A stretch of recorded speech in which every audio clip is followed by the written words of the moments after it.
This is your moment, this is your time to do what you've always wanted with your life. This is the end of everything you knew and the beginning of something true.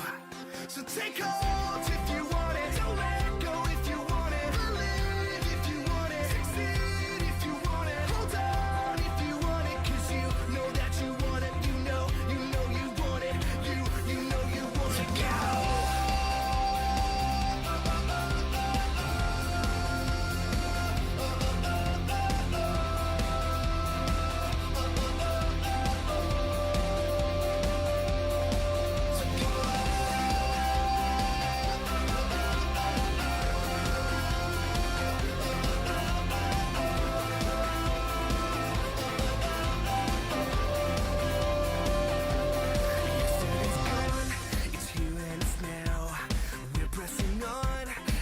Taking ground, don't wanna look back with any regrets. It's now or never. So take hold if you want it, don't let go if you want it, believe if you want it, succeed if you want it, hold on if you want it, cause you know that you want it, you know you want it, you know you want it. Go!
And now, football fans, it's a hot one today at Exhibition Field. That means the boys are ready to bring the heat. Introducing out onto the gridiron, your home team, the one, the only, the Valley Huskers!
Warren just texted me. He said the website says 3 o'clock for the game.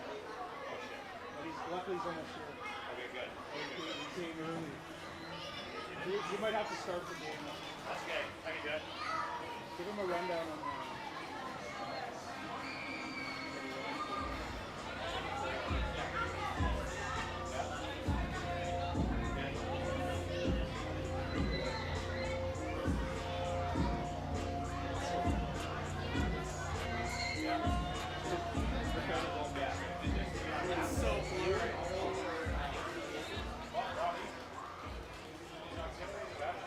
you guys can both put on.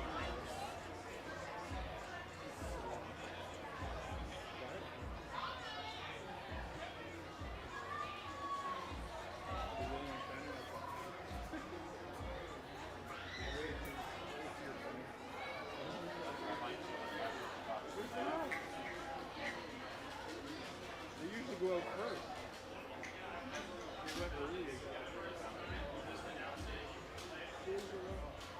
Hey Ian, do they have refs? Are there any refs?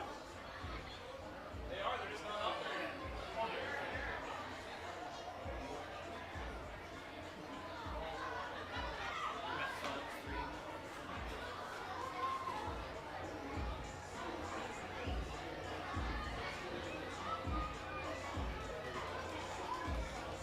No refs out there. They're supposed to be what is the sheet say?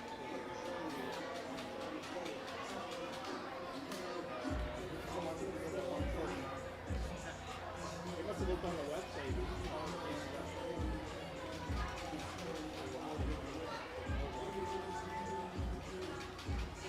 For how long?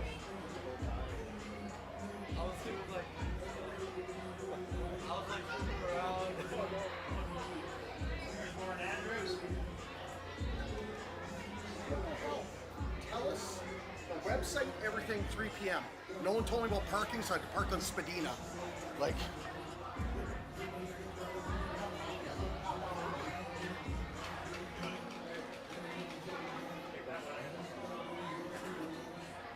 It's okay, the refs are just scrolling on now too. but everywhere. Tell us the website, their schedule, 3 p.m. BCFC website, CFJC website, 3 p.m. Here's the crazy part. It was never free ever. Always been free on that. I know, but like it moved from 7 to 2. Football fans, please rise if you are able and remove your hats. And please welcome Chilliwack's very own Sophie Houston for the singing of our national anthem.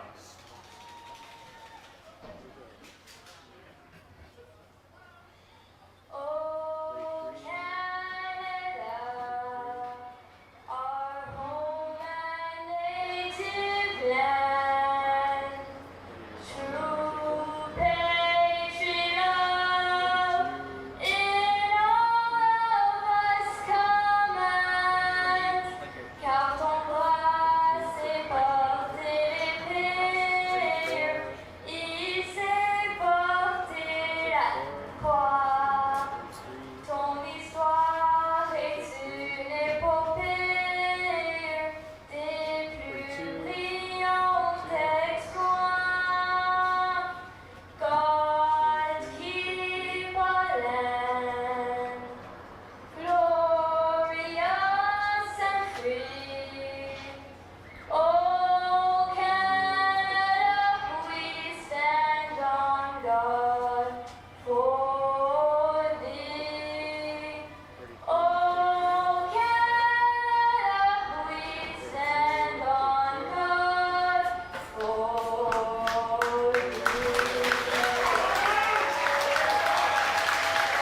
afternoon's contest are head referee Hans Vandertooth, umpire Rick Carter, head linesman Deepak Sharma, linesman Tracy Paluzzi.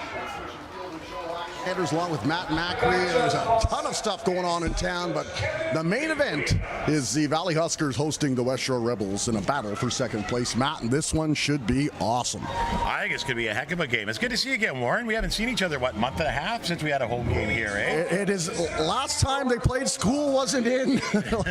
There's a whole lot of things that have happened in the last month, but the Huskers have kept their heads above water, metaphorically speaking, and a win today, a win by 21 points or more, and they leapfrog into second place over the Westshore Rebels, who have only lost to the Okanagan Sun. Yeah, the Westshore Rebels have a really good team. I mean, the Huskers went over to the island and played them already this year, and it was a tight game until the fourth quarter, and the Westshore was able to get some distance on them.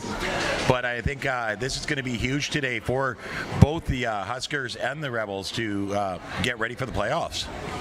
Well, the defensive backs are going to get a work on both sides as two very talented quarterbacks. In fact, the all-star quarterback for the BCFC would be none other than T. Jesse. I believe he wears number 5. Goes by Tim Jesse officially, but everyone calls him T. Jesse. Yeah. And he has had quite the season in his first year. Son of a Super Bowl and Grey Cup champion with the Philadelphia Eagles and the Winnipeg Blue Bombers, and he's put up video game numbers, over 2,000 yards passing this year. His favorite target, also an all-star in Poissant. I want to say that right. It sounds very French, but he has absolutely electrified crowds and stunned defenses, and they'll go against some real good receivers on the other side, led by Dylan Minocha, also an all-star for the Huskers. Well, and Josh Jansen is really coming to his own this year. He's got that big arm. He likes to throw it down the field. He really pushes the ball forward, and I like that about him. So I can't wait to see these two go head-to-head. Hardesty's a very good running back for the Rebels, but maybe one of the biggest surprises this year, Reese Wyke has not slowed down, 824 yards and becoming one of the two all-star running backs. 5 touchdowns, 13 catches, also 113 yards and a touchdown there. So maybe if there's an edge, if Reese Wyke can have another game like he did against the Rebels when they faced them last time, Huskers could be awfully good here at home today. And Reese has just got such powerful legs, and we talked about this before in the broadcast. If he's getting tackled up high, he's taking you with him. If Rebels want to stop him, they got to take out his legs. Congratulations to all the players named All-Stars. I'll quickly go through them for the Huskers. It was Reese Wyke, Isaiah Latander, Dylan Minocha, Jaden Clausen, and James Moore. All of them very well deserved, and Moore in his 5th year. It's awesome to see him being named an all-star in his final junior season. Yes, it is, because he is an all-star. The heart and the passion that James plays with is unbelievable. He's so much fun to watch, such energy out there. For the Rebels, it was the quarterback Jesse, the receiver Poissant, offensive lineman Hogue, the kicker Simon Hales, defensive back Robinson, linebacker Holder, and defensive lineman Polius. So 12 all-stars on the field today, and a lot of guys maybe feeling they were snubbed as all-stars, so a few guys with chips on their shoulder as the Huskers in the black jerseys with the green and yellow lettering set to kick off to the Rebels out of Victoria in white with the red pants and red helmet. And a nice kickoff right off the bat. And the ball pushed to the 40-yard line by number 21, Jeffrey Ojong. Yeah, Ojong does a really good job just bringing the ball forward. There's a lot of empty space for him. He misses one defender really good. And here we go. We got a nice replay here. And it's just sort of the pile up. But he made one defender miss really well, but then he just couldn't get past the rest of them. Good run back to the 42-yard line here. So Huskers looking to rebound from a tough loss to the Okanagan Sun, but every time the Sun hit the field, it seems like that's what the other team is saying after they played them. 8-0 this year are the Sun. They have clinched home field throughout the entire playoffs as Jesse takes a snap, goes to work, looks to stretch out the field, and just over the outstretched arms of Bentley Thomas. That was Poissant, actually, Kieran Poissant. Well, the Huskers, number 10, maybe the closest Ben one McDonald's, to it. Yeah. The targeted receiver was Poissant, though. It looks like Jesse's trying to hit his favorite receiver right off the bat there and just couldn't get to it. Well, and no surprise, too, because he has been absolutely spectacular. I believe 34 catches for Poissant. Fakes the screen now, and Jesse will rumble. Lost his footing in the turf. That'll go for a short game. That'll bring up 3rd and long. Yeah, I barely got back to the line of scrimmage there. He saw that it was falling apart right away and tried to take off. And the turf monster got him and grabbed his right foot and pulled him down. Here he goes. He just sort of takes off for a run here. And, yeah, no one even touched him. And it was a gain of about 1, they'll say, on the play. That'll bring up 3rd down, and the all-star kicker, Simon Hales, back to punt. Looking to receive, is that Rolak or Minocha? I do believe that's Minocha back. In the glare of this bright sun with the exhibition going on directly behind his back. Ball rolls, nowhere to go except but down. Dylan Minocha taken down at about the 20-yard line, and that's where the Huskers will go to work. Yeah, I got a bad bounce on that one, and just didn't get a chance to get the handles on it and get out of there where he's wrapped up and taken down. Now the offense comes to work here. Huskers did very well in Victoria against the Westshore Rebels in their first game. Early on, it was the fourth quarter that kind of did them in, where they allowed 18 points to the Rebels. It was Eli, Nellums, Horton, and Kieran Poissant had the touchdown receptions from Tim Jesse in the win. As Jansen now will clear out the backfield. 3 receivers over to the right side, and that's he'll kind of go over the middle. Pass is complete, and that's a 1st down, and an additional 5 or 6 on top of that. Well, it's number 87, Luke Rodriguez, and I'm telling you, I'm like member number 2 of the Luke Rodriguez fan club. This guy catches everything, and right here, Jansen just gets up, gets rid of it really quick because there was a guy coming at him, and Rodriguez was able to get the ball for the 1st down. 27 receptions for Rodriguez, 2nd on the Huskers to Dylan Minocha's 28. In motion, 3 now over to the left side. Hand off to go to Reese Wyke. Slithers his way ahead for a gain of 7, maybe 8. Well, and White just gets low, gets through the hole there, picks up about 7-8 yards on the 1st down carry, and it's perfect. They can just keep moving that ball. Looks like they're giving about 6. All right, 6 yards. We're trying to give them the hometown discount. Yeah. Welcome to the TELUS Game of the Week. Also streaming on BCFC TV. Decent crowd in attendance considering the Chiefs play tonight. The fair is going on. There is a lot. There's minor football I saw as the Rebels bring the pressure. And just past the outstretched fingertips of Dolani Robinson, the all-star defensive back for the Rebels. So Jansen 1 for 2, and Huskers will look to kick this off. Well, it looked like he was trying to take a shot for Peyton Lake, seeing if he can get him on some one-on-one deep down the field. But he overshot Peyton Lake there, and Delani Robinson was the only person around that ball. Just about made a catch running back towards his own end zone. Both defenses have some pretty fantastic players in the front 4 that'll put a lot of pressure on these quarterbacks if they are not quick and careful. Back to punt. Huskers looking to drive this deep. Aiden Saunders gets it around his own 30.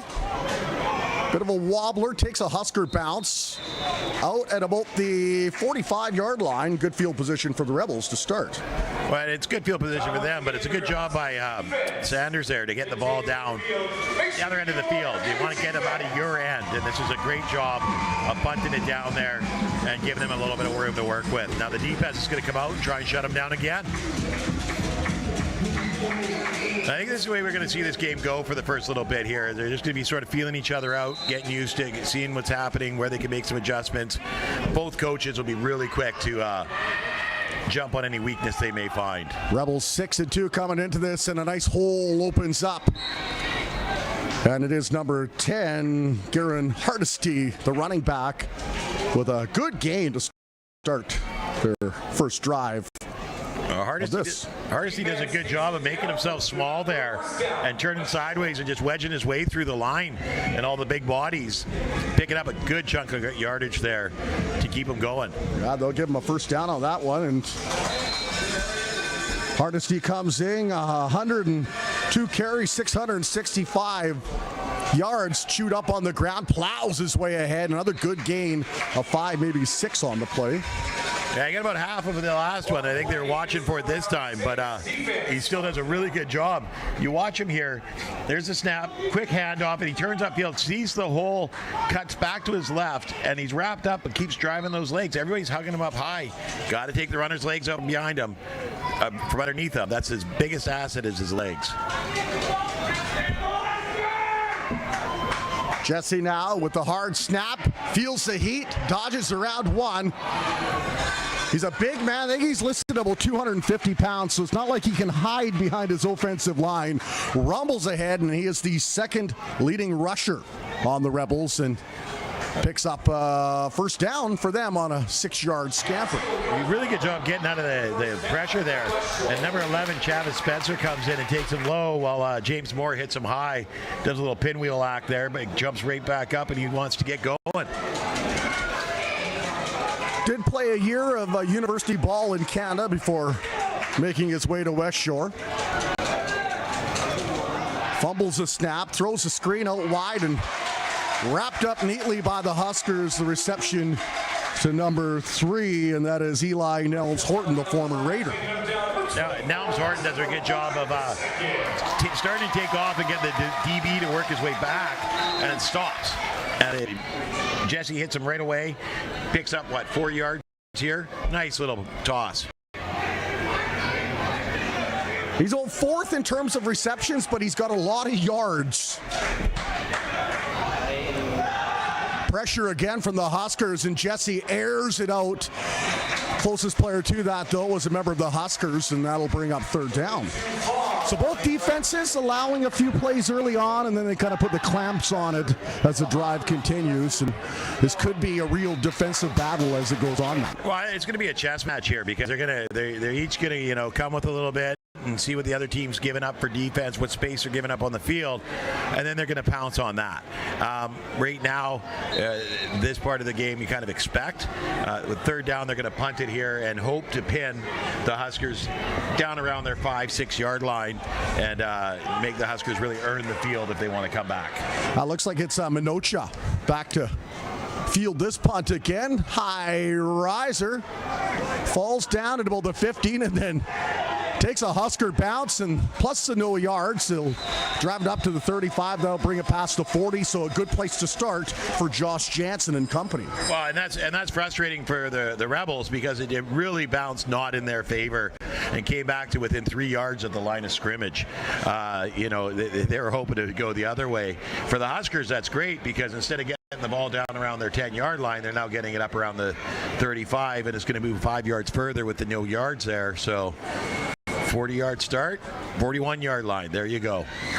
Anytime you can cut the field in at least a third, you're off to a good start offensively. Well, it backfires on the Rebels here because they're hoping to pin him in the deep and make him earn the field. Now they just gave him a third of the field for free, so that hurts. Jansen lined up in the pistol, and he's got Wyke flanking behind him.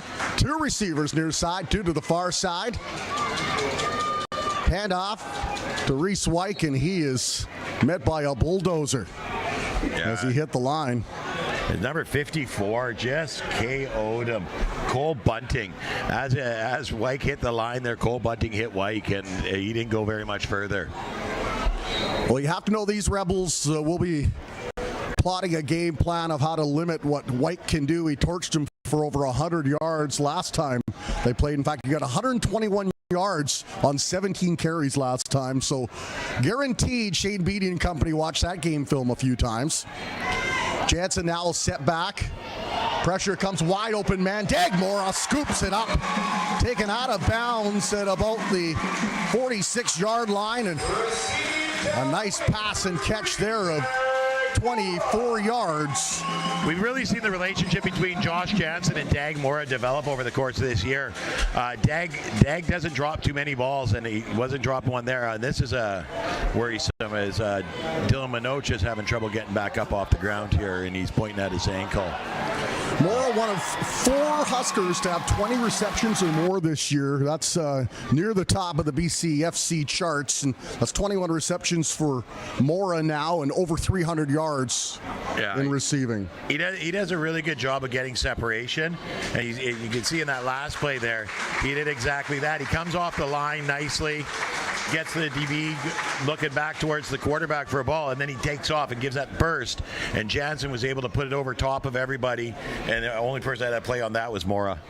And you'd like to see Dylan Minocha walking off without any help, and hopefully he'll be back later in this game. Yeah, he was down and he was pointing at his ankle, and he kind of flinched a bit when they touched it. I'm really hoping that it's just it hurts a little bit right now and it'll be really good to go. Ball from the 46, Jansen over the middle, made his receiver work, and then his poor receiver had to pay the price for a pass behind him. And full credit to number 88, Reese Morrison, taking that wallop. Yeah, it was number 34, Austin Morgan, who came in there and wrapped him up after the fact when they did a little somersault together. A good bonding experience. Almost looked like a quick second read for Josh Jansen. Didn't like what he saw on the first one. Saw the man over the middle, but couldn't react in times. Bring up second down now inside the Rebels half of the field. Jansen clears out the backfield. They'll stack up 3 over to the right side. Jansen looks left, then scampers, feels the pressure, throws it up into the danger zone. And was it intercepted? Yeah. Yeah, so number 21, Jerry Ojong comes across there. Jansen's dropping back, puts it up there. He sees Reese Morrison, who's coming in for the ball. But Ojong comes flying, leaping through the air, and picks that off just before Morrison can come back to that ball. You watch Jansen here. He's falling backwards. He puts the ball up, and Morrison had a play on it. He's coming in for that ball. But Ojong was able to leap in between the two of them.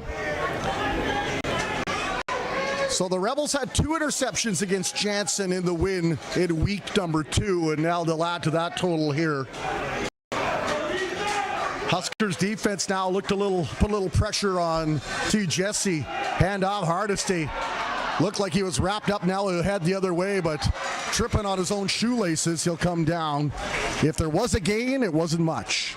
Well, I don't know. That turf monster's up to it today. He got another one here. Hardesty goes to his left and sees that he's all cut off. It's actually Nathan Burnett that gets a hold of him and spins around like a top. And he's trying to scramble to get away because there's a lot of black shirts coming at him, but just can't get his feet underneath him. There's a great stop by Nathan Burnett. Gets him spun around and sends him the other way. So after picking up 16 yards on the first 2 carries, Hardesty a -1. A little dash on that play. Jesse over the middle, climbing the ladder. First down for the Rebels, and it is number 8, one of their top receivers in Kieran Poissant. Well, Poissant there does a good job of knowing where the markers are. Just gets to the markers just before the markers, catches the ball and dives past them. Good defense. You got number 24, Christopher Rolak, and number 4, Jaden Klassen over there with some coverage, but it was just too much. Oh, he was working over the Rebels defensive backs like a dime store masseuse last game. As there's a big hole open up, and Hardesty finds his way through in a massive game for Hardesty. So after being held to -1 the last play, boy, rumbles for about 20 yards on that play. It's a really good blocking on there. I give some props here to that the Westshore O-line. They make a hole for them, but then they're getting downfield, and the receivers are really buying into the blocking too. Hardesty's got to buy these guys a couple of drinks because they're really making lanes for him to run down. Huskers now with a 5-man pressure. Oh. And was that Olfus? Henny almost jumped I know it looks like it's Calder Johnson. Almost jumped the route there, and about a half second too slow. Managed to wrap up the receiver though. Well, he came flying in. Oh no, it was Rolak. It was number 24, Chris Rolak over there on the far side that came flying in there, and just about picked it off. Had a shot there. So T. Jesse Jesse's completed his last 3 passes, and the Rebels continue to march inside Huskers territory, sitting at the 40. Along the inside left hash, Jesse looks right instead, throws that up high. Wrapped up, but the reception. Make that 4 in a row now as he goes to number 18. That's Carol Berry, the second leading receiver on the team. And they're doing a really good job here. If you look at it, the Huskers are playing back, giving them a bit of a cushion. So they're just falling underneath that cushion. And Jesse's getting the ball to his receivers quickly. Really smart march down the field here by the Rebels.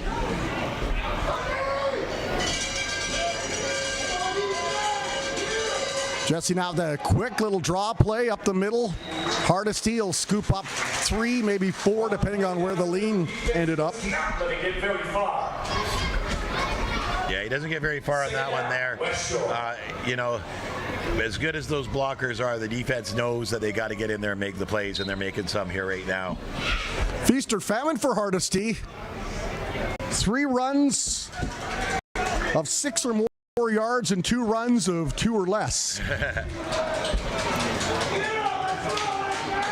And he will flank Jesse to the right now, move up to block as Jesse airs it out, and that one will go into the end zone. However, there were no waiting arms for it. Well, Shavin Spencer does a good job here on the defense to cover his guy. And a smart move here by Jesse to just put it up high and deep to make sure it's not intercepted, but there's no way his receiver is getting to it either. If you look at the way this Rebels franchise has gone over the last 5-6 non-COVID years, they've been one of the top teams and then kind of taken a step back and then jumped up again, taken a step back, and now the cycle continues to go. And they're a good club. They're a well-run organization, well-coached club. Beautiful, perfect pass into Zion Brown. Dugby, I want to say. Dugby. Dugby? Yeah. Here he goes. He puts it up. He gets the separation from the defender. He beat the defender. The defender's, holding his head thinking, I just gave up a touchdown. But then it bounces right off his chest plate. You can always blame it on the sunshine. It is quite a bright day here in the WAC. And if you watch the replay, that was a great look at the replay. He closed his hands just before the ball got there, and it went off the top of his fingers. And he just got a little too eager. I think he knew that he had beat his man very well and got a little too eager for that score. Jansen now going to work from the 30-yard line. Laundry on the field, though, as White kind of flops his way ahead. And usually on a play like that, it's either offside or we got some holding. Almost too soon for holding, it looked like. Yeah, and I saw them counting players, but there's only 11 out there, so it wasn't too many men on the ice. So just one game left for the Huskers after this. Back at home, wrapping up the season against the surprising Kamloops Broncos, a team that basically has their playoff hopes in their own hands.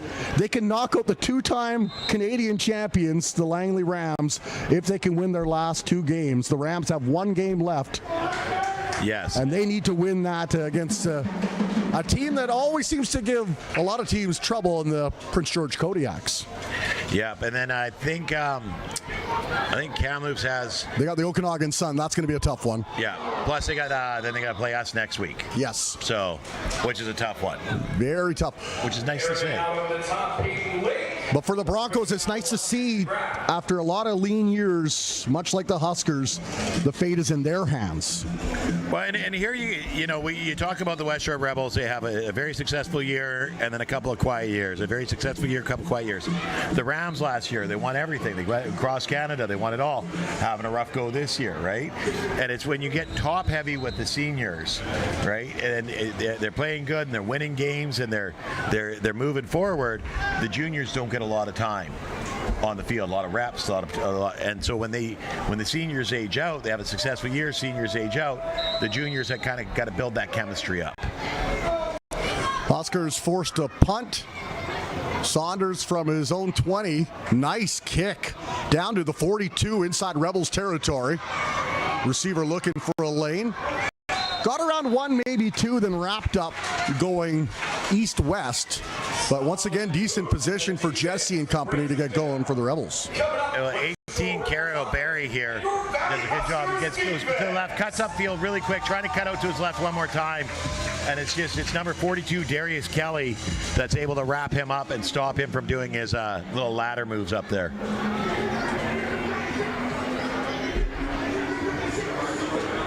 Jaden Clausen and the Huskers defense. What a season Clausen is having. Coming into this game with 44 tackles, 3 sacks, 1 fumble, and 1 interception. Pretty much everywhere on the stat sheet. He's got such a nose for the ball. That's one thing you got to love about Clausen. He's got a really good nose for the ball. And he's always heading towards the ball. You see a lot of guys that'll be like, well, that's on the other side of the field. They'll drop back in case it comes back their way. You know, they let it go because it's on the other side of the field. He goes and makes that his side of the field. He's wearing number 4, lined up in the linebacker position. Huskers with a 4-man front. Rebels with the screen, and it's red. And the receiver, despite his best efforts of Atlas carrying the world on his shoulders, taken down after a very short gain. Poisson, who's not a small guy. Poisson's a really big guy out there. Catches the ball, and it's Rolak that wraps him up, and Poisson's trying to fight him off and run at the same time because he's got him high. And it's not until a couple of the other defenders come over, in Chavis Spencer, and I missed the third one there, that they're able to actually wrestle him to the ground. I mean, credit Poisson because, yeah, it looked like he was going to be dropped for maybe a loss or right at the line of scrimmage. Managed to claw his way ahead, cut the first down in half, and now Jesse, he is dropped, and the Huskers will bring up third down.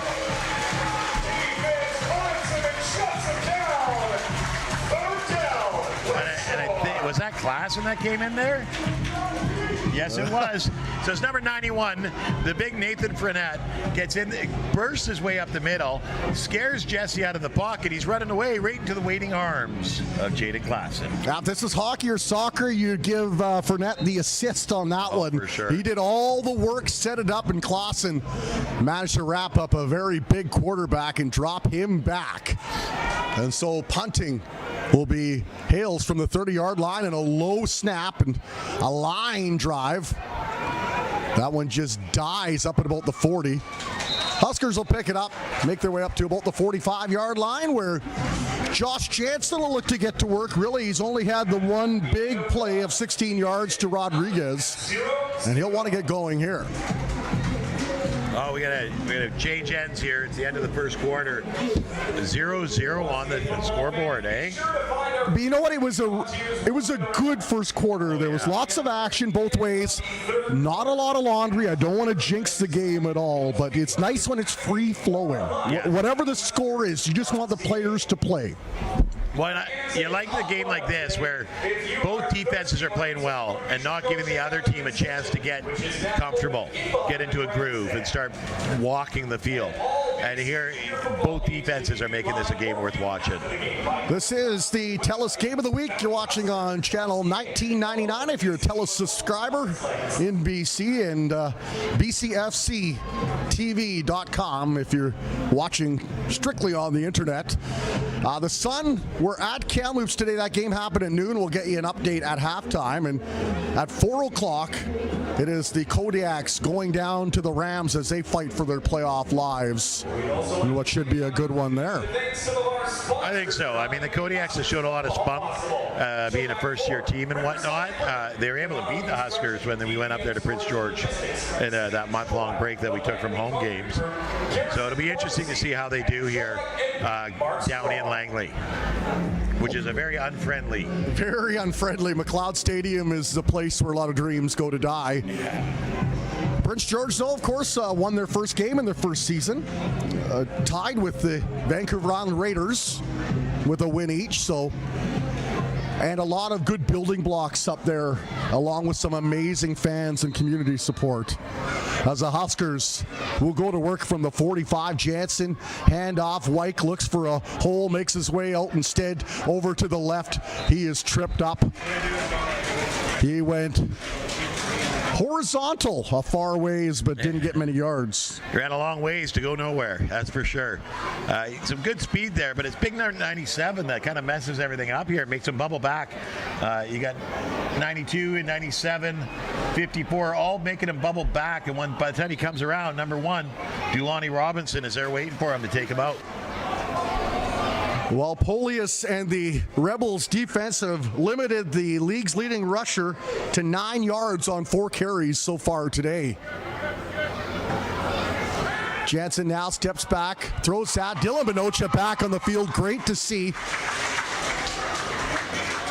Slow to get up. Testing out, I think, that ankle and picked up about maybe 8 on the place. Does a really good job here coming in the jet sweep across, gets out into the open and gets picked up there. But the defenders are waiting for him right away. Number 28 and 54. 28, Yvonne Young, and 54, Cole Bunting are waiting for him there to take him out. The Rebels have done a little bit better job, at least in the first half of this game, of extending their drives. They haven't come up with anything in terms of points, but the Huskers will want to put together a sustained drive at some point to give that defense a little extra rest instead of these 3 and outs. There is a breeze blowing towards the Huskers end zone. They'll punt to Highland, almost an onside kick it looked like in a way, but that one scooped up by the Rebels, taken down at about the 40-yard line. A little deceptive the way they lined up and the way the runners were heading out to the left. It's like, were they trying an onside kick? And in essence, they were, because you watch here, and they bubble around, and they're behind the kicker when he kicks the ball. So they can, but there's got a lot of ground to cover to get there too, right? So they just want to make sure that they're eligible to touch the ball, don't have to stay within that 5 yards. I mean, we've been watching Bob Reese for a number of years now. Nothing surprises me on 3rd down. He has been a master of disguise that Dana Carvey would be proud of in terms of bringing up all sorts of trick plays on 3rd down. A lot of times when you do not expect it. Rebels go to work now, 1st down on the inside right. Hardesty motors his way ahead, gain of 5 on the play. Yeah, he's getting about 5 off that one. Does a really good job. Hardesty's such a good runner here. Takes it, finds a hole, and off he goes. And he just blows up. Number 42, Darius Kelly, hits him and is not able to make that stop. The voice you hear on the field is Ian Wilson. I want to say a huge congratulations to him as he was just named the play-by-play voice of the Coquitlam Express in the BCHL. So he's put in a ton of work for a bunch of different programs, and it's nice to see good guys do good things as the Rebels with the handoff going nowhere quickly. Well, big number 90, Jonas Siciliano, is up there waving his arm, gets up, waves his arms. He made a big stop and he's happy about it because it's going to force a punt.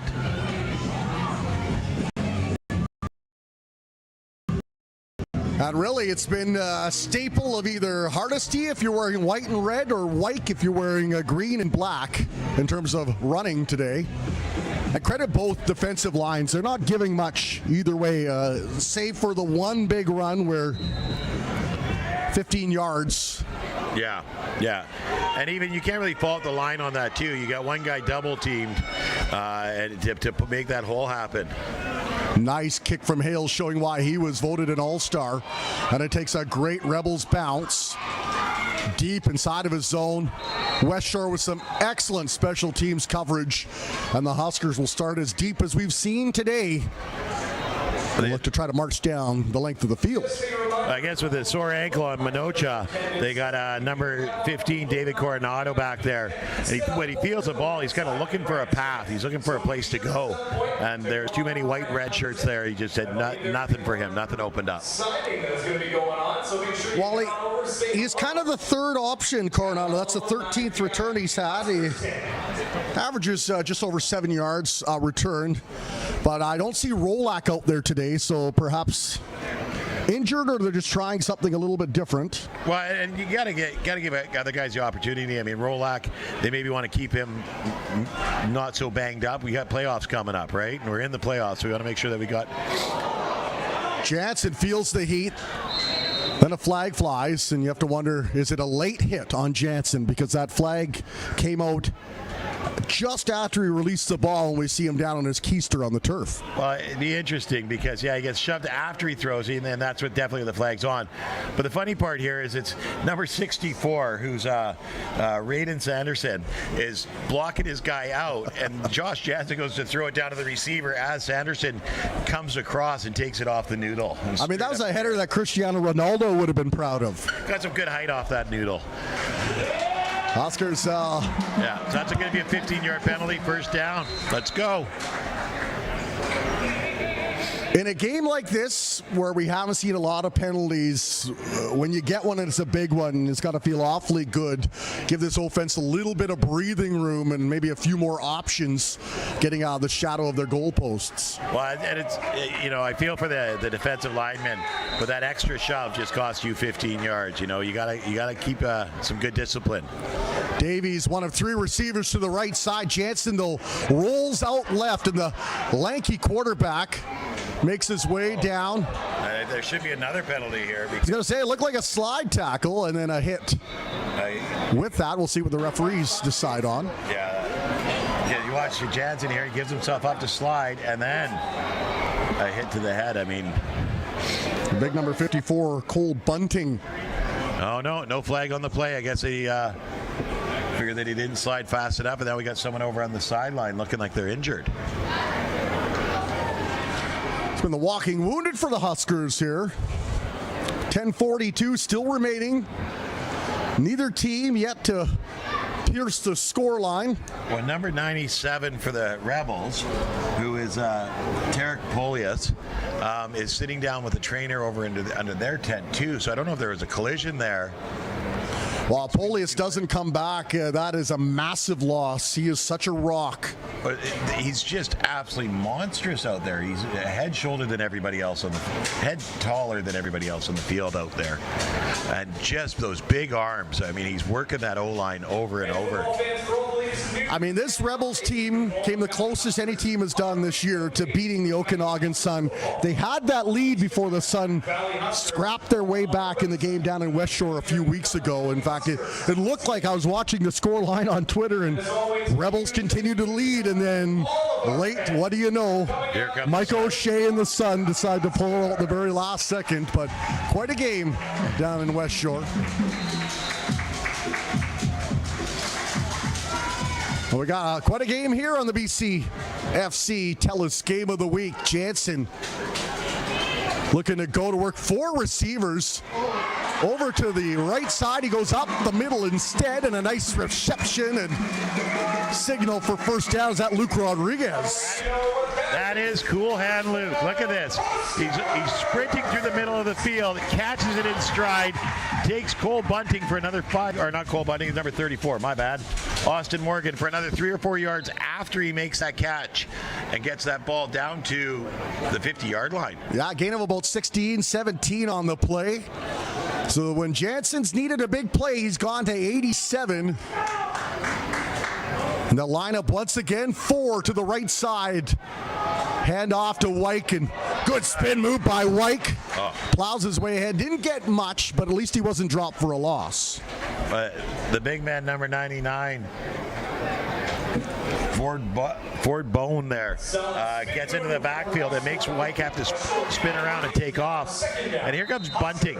The speed of Cole Bunting is just amazing. He came off the far side of the field around the quarterback and chased the running back and took him down at the line of scrimmage. Like, he just has a motor. It's unbelievable. Ford Bone should maybe change his name to Breaking Bone, because he is in there and he is a menace. Huskers now quickly throw that out to the flat, over to the left side. Good reception, better yak, and a nice lunge at the end to pick up those extra yards. Well, I'm going to call it right now. Get on the bus, the Luke Rodriguez fan club, because the seats are filling up fast. This kid just makes stuff happen out there. Nice catch, breaks a couple of tackles, and then as he's stumbling and falling, he leaps through the air at the end here to get the most yardage he can out of that play. Unofficially, 3 catches for about 46 yards here in the first half. Jansen now, naked bootleg out wide and could feel the thunder coming courtesy of number 44, Praise Odogun, and threw that one a little short. Well, they'll be praising his name later because that's a great play by him. He gets in there right away, messes it up. He tries to dump it down to Luke Rodriguez, but it's just a little short. Rodriguez is going backwards, and the ball was in front of him and just couldn't get back to it to pick it up. Jansen 5 for 9 with the interception. Huskers second down now with a 35-yard line. Ball along the inside left. Jansen looks right and said, guns that right over the middle. And the reception, and that will be a first down, and add a couple more on for good measure. That's number 88, Reese Morrison, sits down into the soft spot of the zone. There's nobody around him. He just stops there, and number 12 has to come downhill. Karnalekia has to come downhill to make a play on him after he's already picked up the first down. Just sits right nicely in that little soft spot. Well, Huskers have some very lanky receivers. You look at Morrison, you look at Lake to complement those speedy guys like Mora and like Minocha. And don't forget Rodriguez. And Luke Rodriguez, who could forget him? He's in a class all by himself today. Hand off to Wyke, finds the hole, scampers through one, scampers through two, plows ahead for one of his better runs of this afternoon. Reese White finds the gap. And curiosity here is, oh no, he's back out there. So number 97 is back out there, Polias. But, you know, they're really marching here, and it wasn't until Polias went to the 10 that they really started to get some steam heading down the field here. Second and short after a 7-yard scamper by Wyke. Huskers 2 in the backfield. Hand off to Wyke. Oh, and a high tackle there. And so far, no laundry. That one looked like he was trying to see how large his helmet was. Yeah, he was definitely doing a size check, making sure the face mask was nice and tight. He comes in there and just reaches around and grabs the top of the head there and pulls him backwards. Typically, you're going to see a call on that. They must have seen something that we couldn't from here. Or maybe didn't quite see it. We'll see though. Yeah, like I mean, you could have done a mixture of horse collar meets a face mask. Would be a horse face? Is that what you call that one? Brand new penalty? That'd be a new penalty. 15 yards for horse facing. Huskers line up. Kick is up. Kick is wide. The Rebels will bring it out, and he's still on his feet. Poisson, and he's got a police escort now. Looking out in front, waiting for the block to set up. Finally taken down at center. Good defensive play there, and I believe that was number 31, Hannaberry. Finally tracked him down like Dog the Bounty Hunter. Well, and that was definitely a jailbreak there. A hit on the night was on the cameraman. He got just hammered there on the sideline and trying to get out of the way. Great job by number 18, Caro Barry there, to just work his way back up the field. And you see Aiden Saunders here gets lined up for the kick. It's on the right hash, so he's got to kind of angle it to his left. And he just goes a little bit too far. And it's outside the upright there. Like the stop looked fairly clean. I think maybe it just wasn't quite angled right. Yeah. Game of centimeters, right? Really, and he just outside of the pole. I mean, he's so good down the middle. That little angle there just got him. Jesse screen out wide, finds his man, scampering ahead, pick up the first down, and a little bit more. Third reception of the day for Poisson. It's changes like this that throw a team. You watch the Huskers 2 plays ago, or not even 2 plays ago, 1 play ago, we're thinking they're getting points on the board here. And now they're scrambling down at their own 35-yard line to stop the Rebels from putting the first points of the day on the board. Well, when you've got a playmaker like Poisson, you might as well try to find any way you can to get that ball in his hands, whether it's a screen, jet sweep, or try to stretch out the defense for a long one. Well, and then you've got options like Barry and Hardesty. I mean, like Jesse's really got options out there to make stuff happen. kind of knuckled that one into the turf to Jesse, and he kind of points at himself and says, that one's on me. That'll bring up second down. Well, having a pretty good day is Mr. Jesse. 6 completions on 9 attempts. Both defenses, though, have stood their ground. Neither team has found the end zone in a season where both have found the end zone with quite regularity. Yeah, but I mean, both of them, their bread and butter has been defense, and they're just wearing each other out now and see what happens in the second half. Jesse somehow stayed on his feet for just a moment. Referee blew the whistle, I think, for safety, and ready to roar. Is that James Moore, number 7? No, it's Andy Ofushane that came in there. Ofosuheni that came in there and wraps him up. Just get him down. Jesse's so strong on his feet that but Ofosuheni wasn't letting him go anywhere or do anything either. So that's be 3rd and 17. It looks like 18. So 2 sacks for the Husker defense, and that is not easy to wrap up that man. No. D. Jesse. It's like wrapping up a linebacker. Well, they blew the whistle because it would stop any sort of momentum, but he did not have him down, that's for sure. No, he did not. Maybe it was for safety of the defender. And here we go. So the returner, which looks like it's Rolak.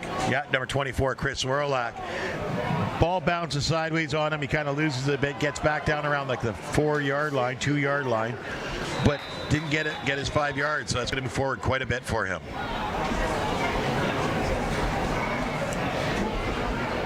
.353 remaining here in the TELUS Game of the Week on BCFC TV. Warren Andrews and Matt Macri calling the game.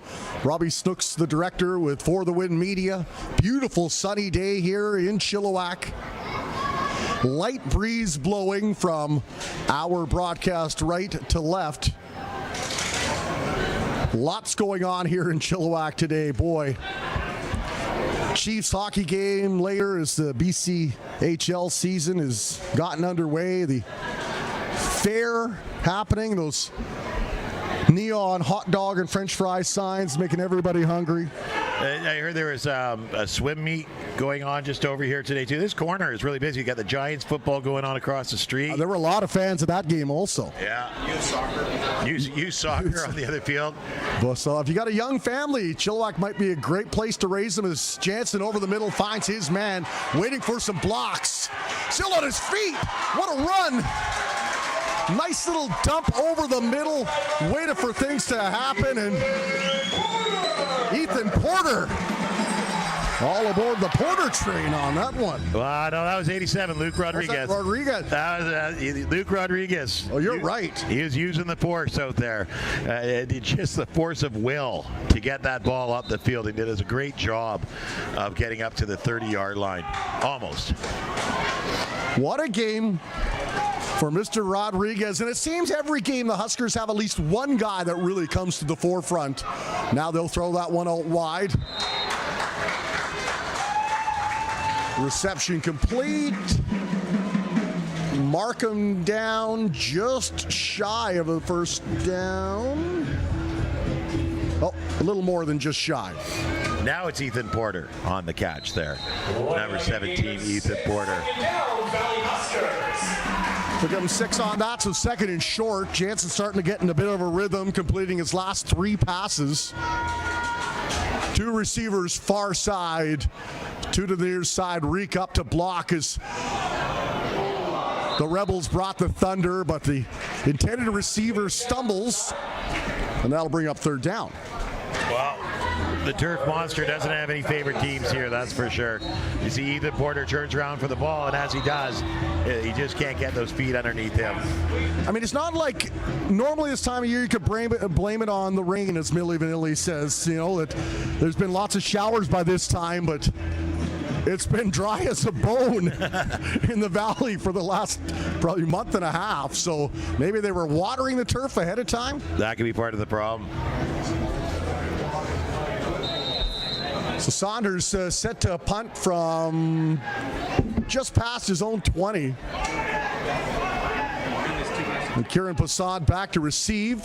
You made it today. Saunders end over end. That one caught at about the 47-yard line. What a great tackle on special teams for the Huskers.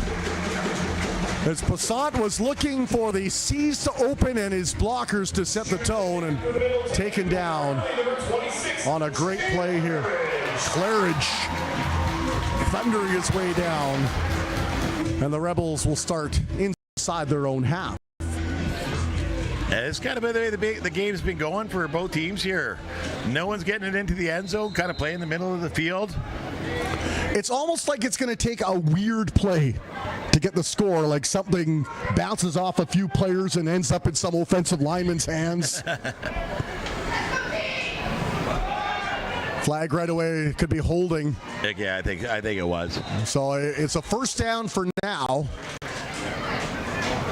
Well, a good run by Hardesty, too. He's going to be upset that this is coming back. You see Jesse's not moving anywhere. Westshore flag is down on the play.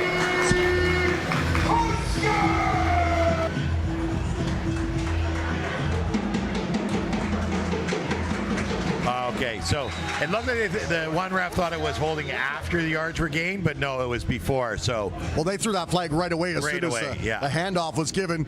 So about 7 rushes coming into this for about 37 yards, according to Mike. Oh no, it was an offside. Offside, 5 yards. Hence the quick flag. Yes. So Hardesty robbed of a very good run, which would have been a first down. As I mentioned, 7 carries, 37 yards. Not official stats by any stretch. If you saw my math work in high school, you would not count this as the country gospel, but first and long now. Jesse finds his man. He'll get back to the original line of scrimmage, and now they're going to drive him back to Abbotsford.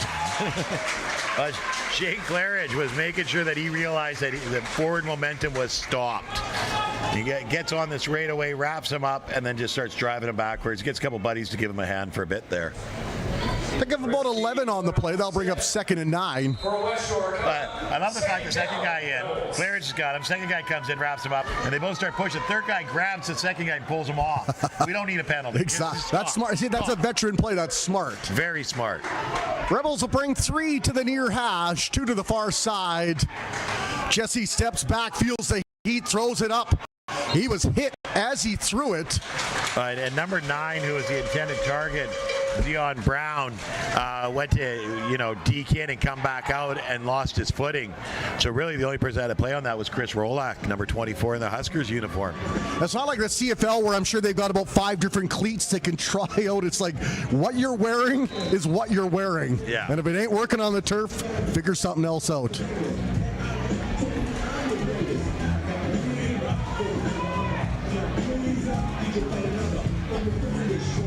The ball will be punted from the 35-yard line, and I believe it's Rolick back to field this one again. Line drive. Takes the bounce, and almost you wonder if that's kind of the game plan. Don't give Rolick any chance to get a good return. He does have one kick return and one punt return for a touchdown. If you give him the time and the space, he's going to make something happen. But they're kicking the ball away from him with good bouncing. The one time it didn't work out for him and it bounced backwards the other way. But the last 2 especially have been really good. So once again, Huskers, as they have been when they've gotten the ball in the second quarter, have had a long field to have to go through. Yeah. And yeah, this one will be set up back at the 9-yard line, it looks like. The wrong red zone. Yeah. But I mean, the Huskers really, at this point, they would have preferred to get out with some points on the board, but having goose eggs isn't a bad thing for them. They can, recoup out of the halftime, come up with a game plan, and come back out and attack. Last time they were down here, it was roughing the passer. There's the catch. Gain of about 5 or 6 on the play.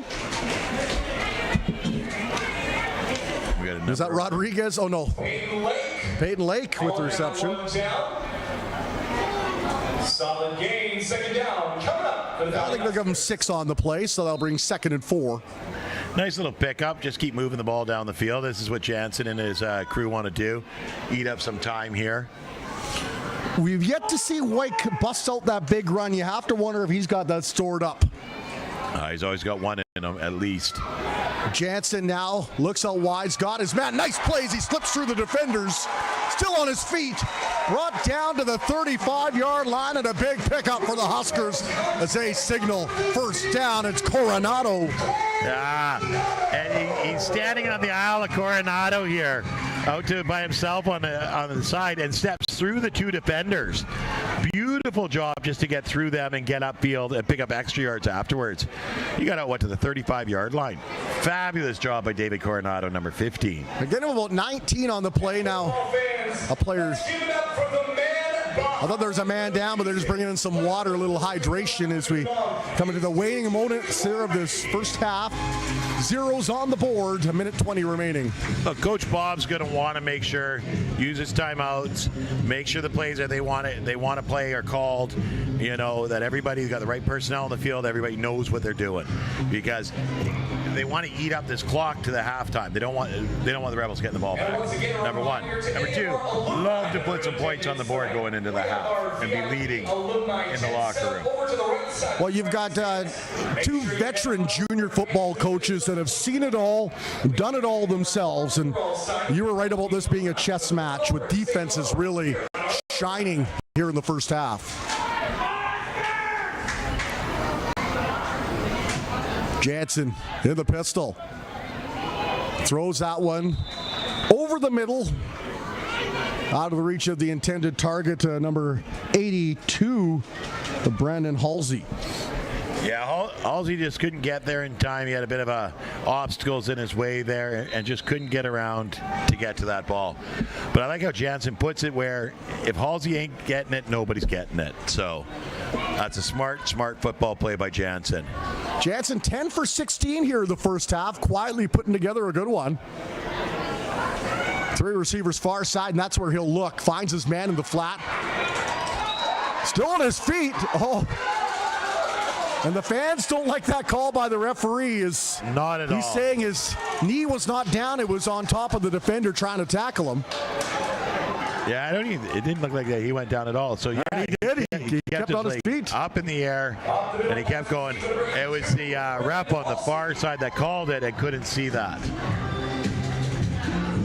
So that was a 8-yard reception, not enough for a first down. 1:06 to go. You have to wonder if that one's going to be costly. That's huge right there, because now they're going to punt. And I agree with this call, because you don't want the Rebels to score, but you can't give up the ball in your 45. So if they don't get that 3 yards or the 2.5 yards that they need here for the first down, they got the Rebels right there with a minute and 3 timeouts to work with. So this is a great call by Coach Bob to just get the ball down the other end of the field. Saunders counts the personnel on the field, set to punt from his own 30. Westshore back to receive it from their own 35, and a high snap. And this one, spelling trouble, he just swallows it up. 41 seconds to go. We said you wondered if it would be costly, and maybe more costly than we could have ever dreamed. Well, and right there, I mean, it's a horrible feeling for Aiden Saunders, because he didn't have a chance with that ball way up over his head. He goes scrambling back for it, but he's picking it up, and there's two white shirts coming flying at him. Smart play, just get on top of that ball. You have to wonder if Jesse will kind of try to soften him up with the run and then go for the strike on the second down. Huskers now on edge. Yeah. Jesse looks right, finds his man with the reception. Kieran Poissant, one of his top targets. Well, it's really smart play here. Get the ball out of your hand fast. Jesse just turns and hits Poissant. He comes like 3 steps off the line and then drives his body forward in the scrum. Gain of round 6. Second down. 2nd and 4, Jesse stepping back. Huskers, 3-man pressure, throw it wide. Oh, and a thundering hit takes his man down. Stays in bounds, though, with 23 seconds to go. Claridge really knows how to lower the boom, I tell you. Shane Claridge here on the hit. Number 9, Zion Brown catches the ball quickly, and then Claridge just hammers him. So first down at about the 5-yard line.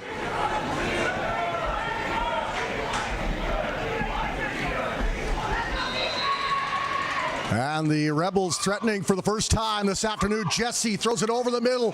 Got his man, but a great defensive play for the Huskers will stop that touchdown celebration from happening. Chavez says no. And Chavez Spencer comes in there and punches that ball out in the air and just drives it away. Beautiful defensive play. 15.9 seconds according to the game clock here. That's all that's remaining in the first half. Second and goal for the Rebels. Huskers looking to make a big stand. Hardesty lines up to the left of Jesse. Three receivers far side, two to the near side. Empty backfield now. Jesse scrambling for his life. He's got nowhere to go but down. A sack for the Huskers when they needed it the most. Henneberry. Tyson Hogan got a path up the middle and took it. And he chases Jesse down and takes him to the ground. And now they're going to bring out the field goal team because the Rebels want to put some points on the board here before the half.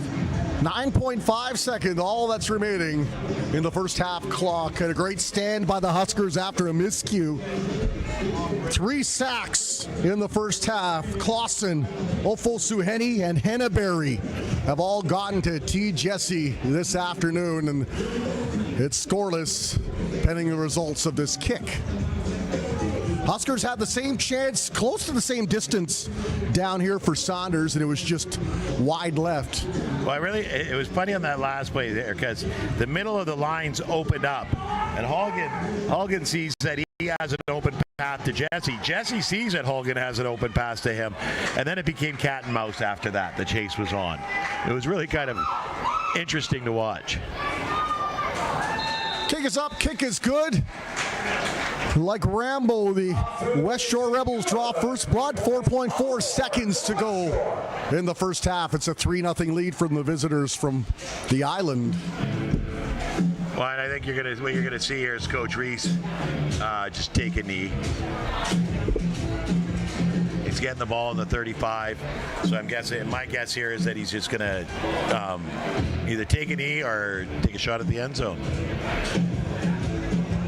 I'm hoping for option B. Well, this game has been like one of those giant roller coasters, not for the faint of heart. If you're not a warrior, don't apply, because it has been smash and grab football today. Really good football, really good defensive football.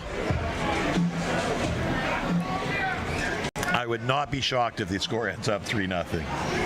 And then watching the second half, it's just going to be offensive explosion, like from the first play, a 70-yarder. Yeah, you could see that because the defenses are going to be so tired from playing so well the first half. Like, they've just been all over the place. Like, credit the offenses. They've taken what the defenses have given them. They're going to hand that off to Wyke. Wyke slides his way through. Great run for Wyke to end this half. Picks up about 16 yards. And perhaps his best run of the day. Well, I like the way the offensive lineman just stayed with him, and he just kind of stayed in the middle of them all and worked the way up the field. He had 7 rushes before that, I think, for a combined 16, 17 yards, and then doubled that total up on a great run there, following those big hogs up front. 3-0 lead for the Westshore Rebels on the TELUS Game of the Week on BCFC TV. For the Win Media and Matt Macri and Warren Anders will be back at the third quarter kickoff.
This is your moment, this is your time to do what you've always wanted with your life. This is the end of everything you knew and the beginning of something true. So take hold if you want it, don't let go if you want it, believe if you want it, succeed if you want it, hold on if you want it, 'cause you know that you want it, you know you want it, you know you want it. Go!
Welcome back for the second half of the Huskers Westshore Rebels game. Really tight 3-0 score for the Rebels here going into the second half. Huskers will be receiving the ball. Thank you for the intro, Matt Macri. Warren Andrews along with you, BCFC TV.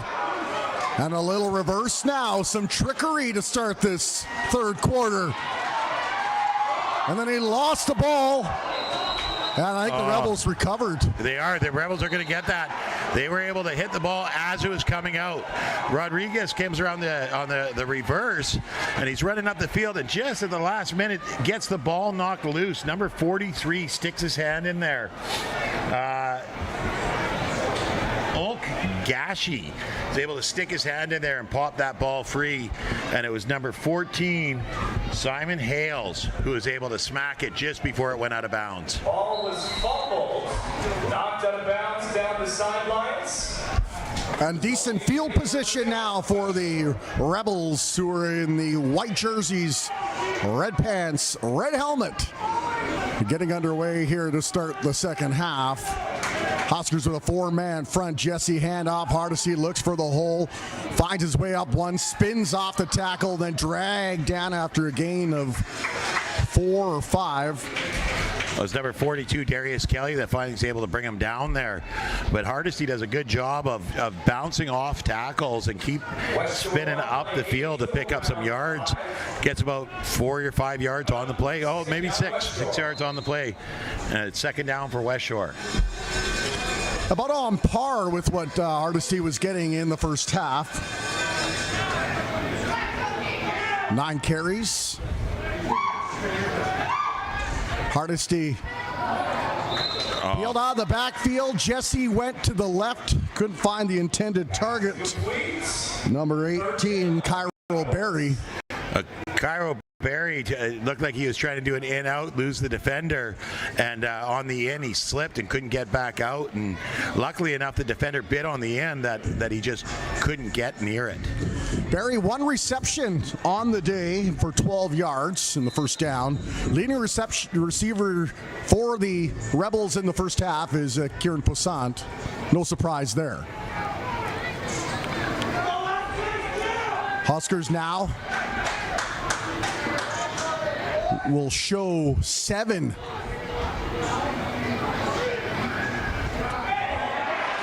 A fake play as they went to punt the ball. Now, was that planned or is that just a broken play, Matt? It's hard to say because it hit one of the up guys, so I don't know maybe if he had moved too far on the inside. Let's see a replay here. And no, that looked like it was intentional. He just didn't field it cleanly. It's number 33, Shamal Sterling, that got the ball there, but he couldn't field it cleanly and it bounced around a bit, and then he just couldn't get out of the backfield. So ball kind of just gets turned right back over to the Huskers at the 55. Well, Huskers will hope that what happened to them with the special teams miscue will maybe result in some points also. As the Valley Huskers now going to work from just shy of the center stripe. Handoff, Wykes right up the middle.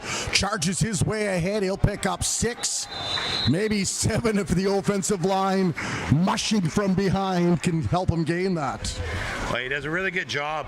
And it's big number 97 who's out there that's able to try and wrestle him down to the ground and slow him down. But even Wykes even pulling him. And that's a feat, because that's a big man out there. That's a gain of about 7 on the play. That is the 9th rush of the day for Wykes. And did anyone jump the gun? Now it's a matter of who flinched first. Well, and I think the defense came across neutral zone infraction there. Or what they'll be arguing is, were they drawn offside? Yeah. Everybody's pointing fingers. Wasn't me. Wasn't me. And they're pointing that it's going the other way. So that's going to be a first down for the Huskers. So really, penalty-wise, Huskers have benefited so far. There haven't been a lot of penalties. Both teams very disciplined, but when the penalties have come, they've been at very opportune times. You look at that roughing the passer one in the shadow of their goalpost, moved them out of harm's way, and now here. Well, it's going to put it just over the 45-yard line and give him a first down. You could tell Jansen was starting to feel it there in the second quarter, 11 of 17 in the first half, 124 yards. Luke Rodriguez, his favorite target. Well, we lost Dylan Minocha to an ankle injury. He may or may not be back. And Dag Mora, number 3, is not going to be back to a knee injury. What a great run by Wyke. He just scampered through a couple of lead blocks, found the hole, and got a big run. Gets around the outside edge and lets the group of tacklers go past him. But there's number 97, Pulias, all the way over from the near side across the backfield to make the tackle on the running back 8 yards up the field.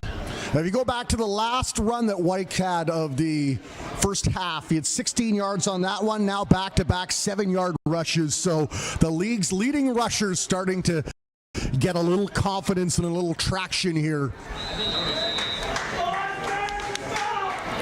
That's all it takes. Now we got a timeout for the Huskers here. They want to get a first down here.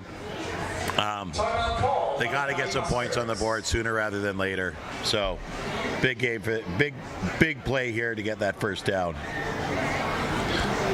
Both these teams scrapping back and forth. Last time they met, week 2, was 38-17. The Westshore Rebels coming out with the win. It was Kieran Posadi, Eli Nelms Horton who scored the touchdowns. And Hardesty, awfully good in that day. He had a kickoff return for a touchdown, 96 yards, and the defense forced 4 turnovers, did the Rebels defense. So far, the Valley Huskers have done a nice job of limiting the mistakes. The one big one on special teams, but other than that, you're looking at the interception, which came very early in the game. They've done a good job of managing the game other than that. Well, and that interception, too, was really a couple of things that happened. There wasn't really any helping that. The fumble here, that hurts. But the big catch right there by number 1, Reese Wyke, out of the backfield. So Wyke showing I can do it with my hands, I can do it with my feet, right there. So are they saying it hit the... Oh, are they calling it a catch, or are they calling that it hit the turf? So far, they're not moving the sticks, so it looks like incomplete pass. So Wyke's made it look awfully nice, though, as he did. Put some trickery into that. I was ready to call the first down. Well, and again, it looked like he caught it from here, but we got the backside angle of it, and may have hit the ground on the outside. That the linesman on the far side would have had the best view of that. Number 34 of the Westshore Rebels, Austin Morgan, who's had a really good game today, is being escorted off the field. He's walking himself off, but he's going to have to go get looked at by the trainers. Huskers will scrimmage from the inside right hash. 4 receivers to the left side. 1 receiver far side as Jansen looks over the coaching staff, barks out the signals. Receivers in motion. Wyke steps up to block, guns that one in there, and the intended target juggled it ever so slightly enough to drop the ball. A flag at the very deep downfield, and I'm wondering what that might be. It was Halsey was the intended target. And Halsey gets it, but number 29 is able to get his hand in there and just pop it out. Bronson Pfeiffer is able to just pop that ball free as Hansley's trying to catch it. Seen that now a couple of times on both sides. These defensive backs look like they're going to give up the big play, and they get in there at the last second and break it up. So it was a big penalty on the Rebels, and it's a first down for the Huskers on at the 28-yard line. Huge penalty. And Coach Beattie will not be happy with that. I'm going to go with pass interference on the defense. Jansen looks to keep this offense rolling. Wyke into the mouth of the Lions, swallowed up. Limited gain on first down. Yeah, Wyke does a good job here of just picking up a couple yards when there really wasn't a lot to get on that play there. He just comes flying downhill. And number 17, Tanner Hayward, on the tackle.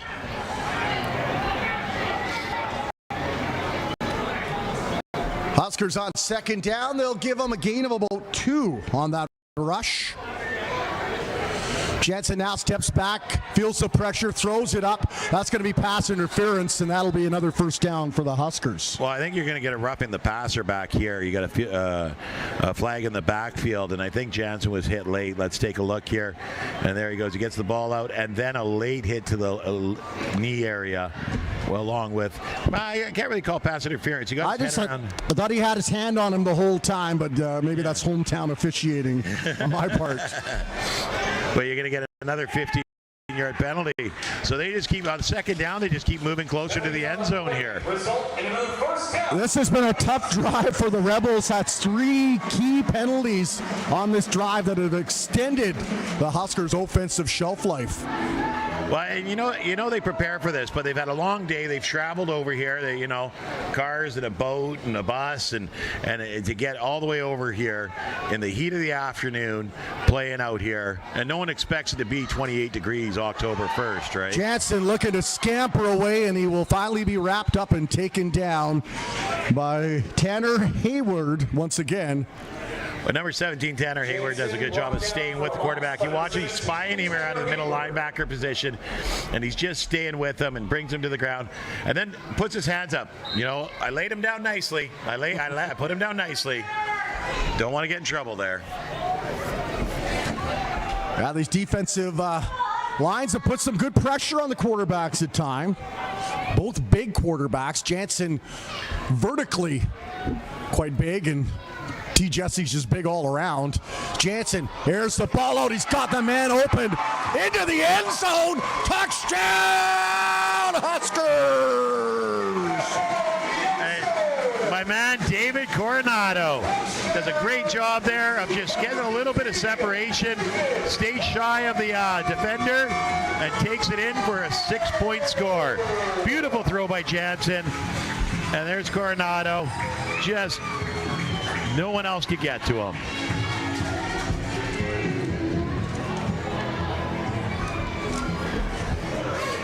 There we go. Again, another view of the shot there.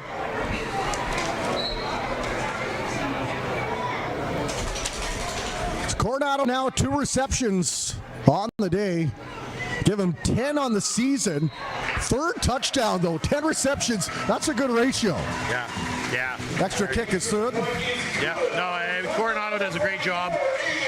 We've seen him score a couple of times here this year. This is just another one. And yet we love the way that the Huskers work that ball down the field. 30 yards in penalty helps them out a bit.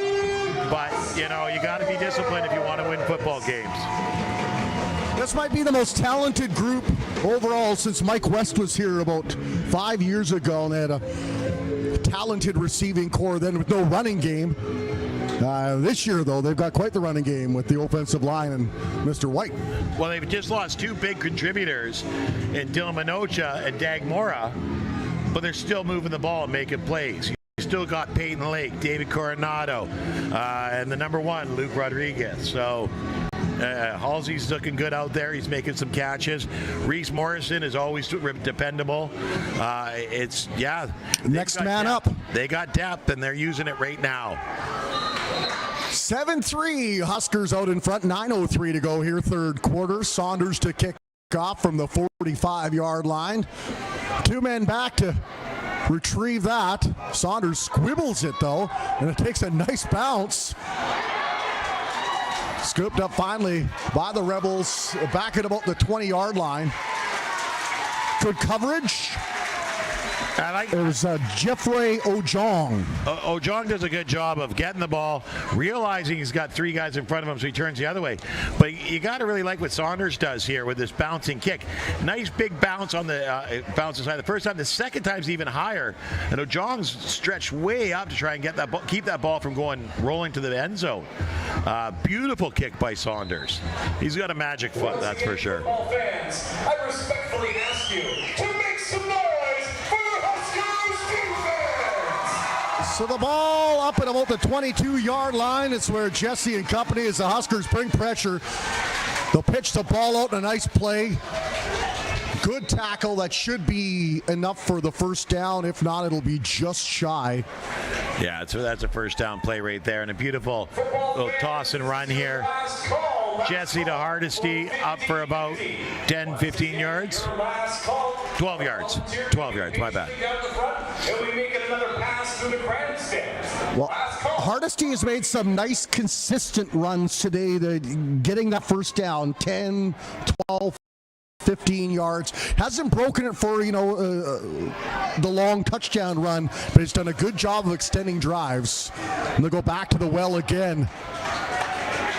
And he's looking for a lane as he sets up behind the blocker, and he'll pick up yet another first down. It's back-to-back runs, 1 for 12, 1 for 13.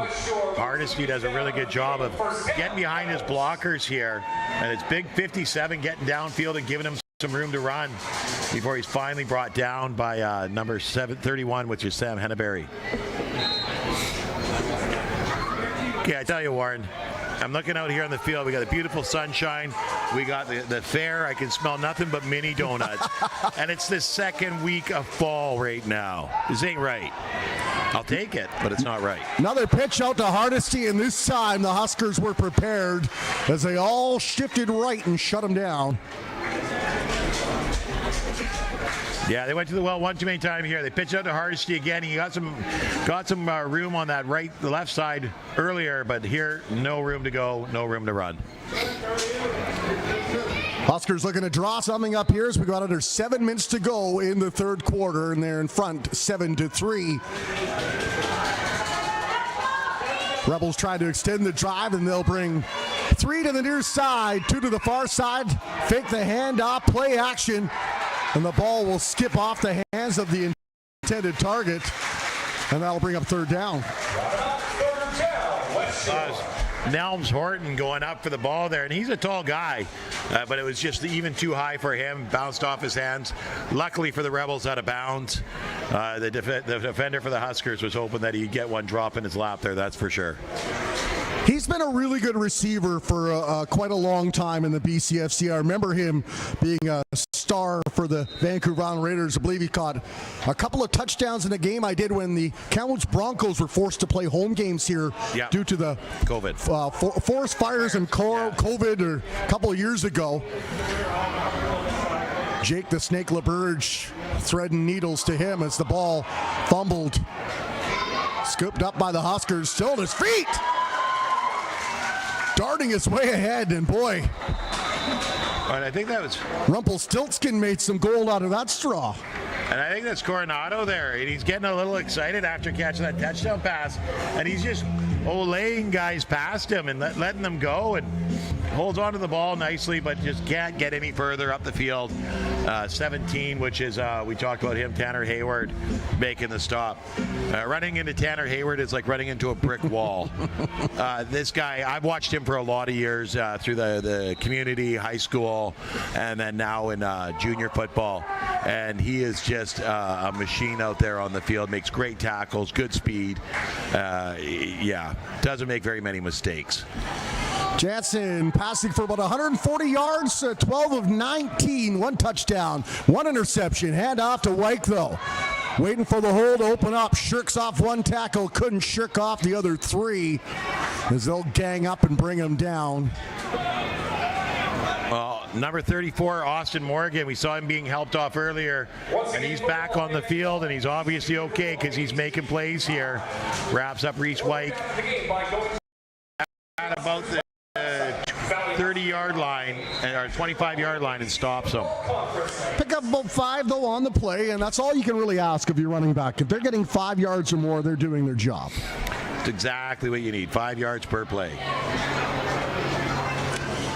And it has been a slugfest here on a sunny October. I can't believe it's October. October afternoon. The sun is shining. Feels like a beautiful fall day. Feels like a beautiful summer day. Play action now. The Laundry on the field's got the man wide open. It's caught. We'll see if it's going to stay, though. It's a nice catch. Is that Porter? Ethan Porter. Ethan Porter. We missed him. We were talking about the depth on wide receiver. But Jansen didn't miss him here. In stride, gets in front of the defender, able to catch the ball, and off he goes. And was it too many men on the field? And that'll wipe out about a 27-yard catch and run. And not only that, bring him back. So it had been the Rebels that had been the undisciplined crew, and big penalty here for the Huskers. Yeah, penalties helped him on the last drive. They're going to hurt him on this drive. They're going to get a 5-yard penalty for offside. And you know, in the film session, there'll be moments where certain players will want to find a nice place to hide. Yes. Well, you know, and I don't know, I didn't see who it was, but it makes me wonder if that's why Ethan Porter was so wide open there. You know what I mean? Had a few extra steps on it. Yeah. But we got a Rebel down here in the backfield. If nothing else, Jansen really showing he's got that gun operating today. Boy, he is just slinging them in there with pinpoint precision and finding a whole host of different receivers. Well, and the only one where he really seemed behind, he overthrew a couple, but the only one where he seemed really behind was the one where Reese Morrison was coming across the middle early in the game, and it got him in the hand in the back, right? Besides that, he's hitting guys in stride. He's putting it on them. He's just looks really, really good. Guys, take away the first few passes. He's completed about 75% of his passes, probably from the 4 or 5 minute mark on in this football game. Yeah, he had a little rough start, but then but both teams, you know, a couple two and outs, and now they've kind of gotten the grooves, and they're extending drives, moving the ball down the field, tiring out this big defense of the Rebels. So a big play here for the Huskers. Jansen surveys the landscape, throws it up, overthrows his man. Not sure if that was a blown route. Well, I think it was supposed to be a stop and go, and he just couldn't get going again. He did the little hook and go and just couldn't get going. You know, they're third and about 9 here, so Aiden Saunders' magic foot's going to come out and see what he can do with it. And they would love a couple of extra Husker bounces on this play, as the Rebels may come up with some very good field position to start their next drive. They've got a man waiting down at the 50-yard line. Saunders will kick it from his own 5. When you watch Saunders when he's doing his warm-up, and for every kick where he's pounding it down the field, he's also trying the kicks where he's trying to do something special. And I think that's the number one thing you want to see, or you get from Saunders is that he wants to make a difference in every game, even if it's just kicking. And he has. And here is a beautiful kick that's going to go out around about the 52. About the 52 in the Husker zone, but they were way back there. So that was a great kick. Moves the ball 30 yards.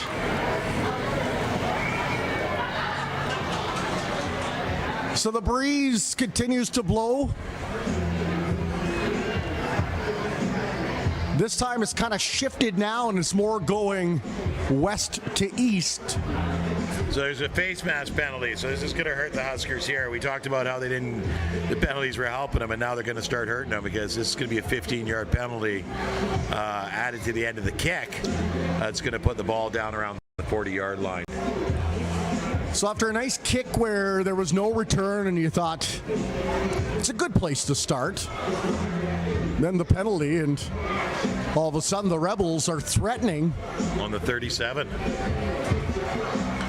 You do not need to give Jesse, Hardesty, and Poissant much wiggle room to work with. Yeah, they don't need the hand up. Jesse steps up. Huskers throw it up. That's intercepted. There's a flag on the field. But interception. Number 26, Shane Claridge. Shane Claridge makes a difference on the field. And here he does it again. Every time he's out there, he makes a difference, and here he makes a big difference and turns the ball over, gets underneath in between Jesse and number 11, Mike Oliva. And whatever that penalty was, it must have been against the Rebels, because now the Huskers are getting the ball. So Jesse, after being so good, if you go back to the end of the first half, he's 0 for 4 in his last 4 throws with 1 interception. Yeah. Really, it's been the hardest show in the later stages of the first half into this third quarter. Well, and this is where the defenses are seeing what Jesse's doing on that side with the ball, and you see the defensive backs adjusting, and that's huge. Jansen steps in, takes a hit. Oh, and a nice pass. He paid the price for that pass, but in and out of the hands is that Dag Mora. No, that's Manocha. Luke Rodriguez. Oh, Rodriguez. No, Manocha and Mora are out of the game right now. So that's Rodriguez. And he comes back and plays defender on that one. Number 22, Josh Hoyt, gets underneath, and he's going to catch that ball. But Rodriguez showing how multi-talented he is out there, able to strip that out of his hands. Been learning from Claridge and Ofusuheni on how to play defensive back. Just in case he needs it. Big pressure now. And there's a toss and a catch. And that one will go for 20-plus yards. Well, you mentioned Halsey's name, and there he is, the big man. And he doesn't pick up this ball until about a third of a second before it hits his hands. He's like, oh, there it is. You know, you can see him, he turns around, he's looking, but he doesn't see that ball until it's almost in his hands. And that's a beautiful catch. Don't have time to overthink it, just bring it in. Perfect. Well, 23 yards on the play, and Jansen kind of set the table earlier on, taking that hit to throw that ball over the middle where it was almost completed, and this time, no mistake. Halsey went up and got his lunch. And ball down, and the referee will say that's a catch. Short gain. We'll keep this drive alive. Well, you get a bit of a jailbreak here. Defender's right in Jansen's face, so he gets rid of it quickly to Coronata, and Coronata only picks up 5 yards, but it's enough. Jansen continuing to roll here. He's 3 for 5 in the third quarter. One of those passes going for a touchdown. But you see the defensive line for the Rebels is looking a bit gassed out there. They've been on the field for a long time. They got a quick break, and now they're back out there again. And the Huskers are running quite well over top of them. Solid run down the far side. Peyton Lake getting involved in the game. Nice little pitch out to him, and he picks up the first down. But not only does he pick up the first down, when the defender hits him, he bounces backwards and then keeps running as the defender hits the ground. And he keeps going, and now we got an injury out there. And it looks like one of the big O-line are being helped off the field. That's the first time this afternoon they've gone to someone other than Wykes in the backfield. Yeah, and I think that's looking like it's Isaiah Latander being helped off the field, which is a big hit to the O-line. I mean, anybody on the O-line, really. But Isaiah Latander is one of those guys that gets downfield, blocks downfield, makes a difference every time that he's in the play. Last year, an all-star on the defensive line. This year, an all-star on the offensive line. That's how versatile and good Isaiah Latander is. Yeah, and such a good young man, too. Like, just talking to him, very polite, very respectful, very smart when it comes to football. Hand off to White. Finds a nice hole, still on his feet, scampering left, finally brought down. That's a Husker first down. And you called it. It looks like this defensive line starting to tire a little bit, and Reichs is saying, I'm just getting warmed up. Yeah, and that's 100%. Because they were out there, they played a series, and then they got the turnover. The ball came back, and it was on the first play of that offensive series. And now we see 99's heading off to the sideline, waving in for a replacement. 97 has got his hands on his knees, and he's looking pretty tired there. And then we got another guy on the ground, and I can't see what number that is. Now he's prone, face down on the turf, helmet off now. Yeah. I really hope he's okay. I think between the heat and the travel, and these guys are just gassed. And these are two very physical teams. Oh. I mean, they have coaches that preach physicality is the number one trait you can have. And these D-line guys have been phenomenal. You're seeing the guy on the near side making plays on the far side, downfield on the sideline. This is the kind of motor, especially number 97, Pulius has, and he just keeps going. But the extended drive, they only got to go sit for one play and then had to come right back out. And now this drive, which has taken a long time, and there's been a lot of stops, but they're standing out there in the middle of a field. It's 5 degrees hotter down there on the turf. They're standing there waiting right now, and they're just burning up. Well, today is so massive in the BCFC in terms of the standings and where teams can finish. This game, of course, a battle for second place, and more importantly, a battle for hosting a playoff game. I'm not sure when the last time the Huskers hosted a playoff game, but it's been a while. Have they? That I don't know. They did have a pretty good season in the earlier years, a few years into their tenure before the drought hit. Yeah. But Westshore, if they can, even if they don't win this game, but lose by less than 21 points, they'll retain second place. But then you look at the Langley Rams at 4-5, have to win against the Prince George Kodiaks, and the Kodiaks showed the Huskers they can play spoiler earlier, so they'd love to get their first ever road win in the BCFC. And then the Kamloops Broncos, all right. He's up. With their fate in their own hands, have to face the juggernaut known as the Okanagan Sun, and they're only meeting those two Okanagan teams. So a lot on the line today. There's number 34, Austin Morgan. He's had a great game today. He's just a phenomenal football player. And I don't know if it's cramping or because he's back up on his own force there and getting off the field. But I hope he's okay because he's just a phenomenal football player. A lot of fun to watch. I mean, these Rebels having quite the season. Could easily be tied for first to the BCFC were not for that late comeback by the Okanagan Sun. Yeah, it's just crazy, and how tight it is right now, from 2 to 5, really, to figure out 3 spots. I got to tell you, just as a football fan, if these two teams meet in the first round, that's going to be an amazing battle to watch. Yeah, I think so too. It'll be nice I might even go over to the island, take a little trip. I'm sure Paul Short and company would love to see you over there. Jansen fakes ahead, a nice play right up the middle. Mansell on his feet. He's going to the 5. Touchdown, Huskers! Wow. Luke Rodriguez wants me to call the game at home here, not on the island. So he is making it happen. Beautiful catch here, a little run, hits a defender, and the defender knocks him back a step, and he takes off again. And then it's a foot race to the pylon. Just great play action as it looked like it was going right into the running back's hands and perfectly executed. Well, there's number 54, Cole Bunting, who's had a great game, great day. Just couldn't win that foot race between with Luke Rodriguez over to the end zone. You talked about it, deceptively hot here today. You look at the travel with the bus ride and the ferry ride, and maybe legs cramping up a little bit. Key players going down, and a little bit of an uphill climb now for the Rebels, but they're a team as good as any, and if any team is going to make a game of it, it would be them. Yeah, that's exactly it.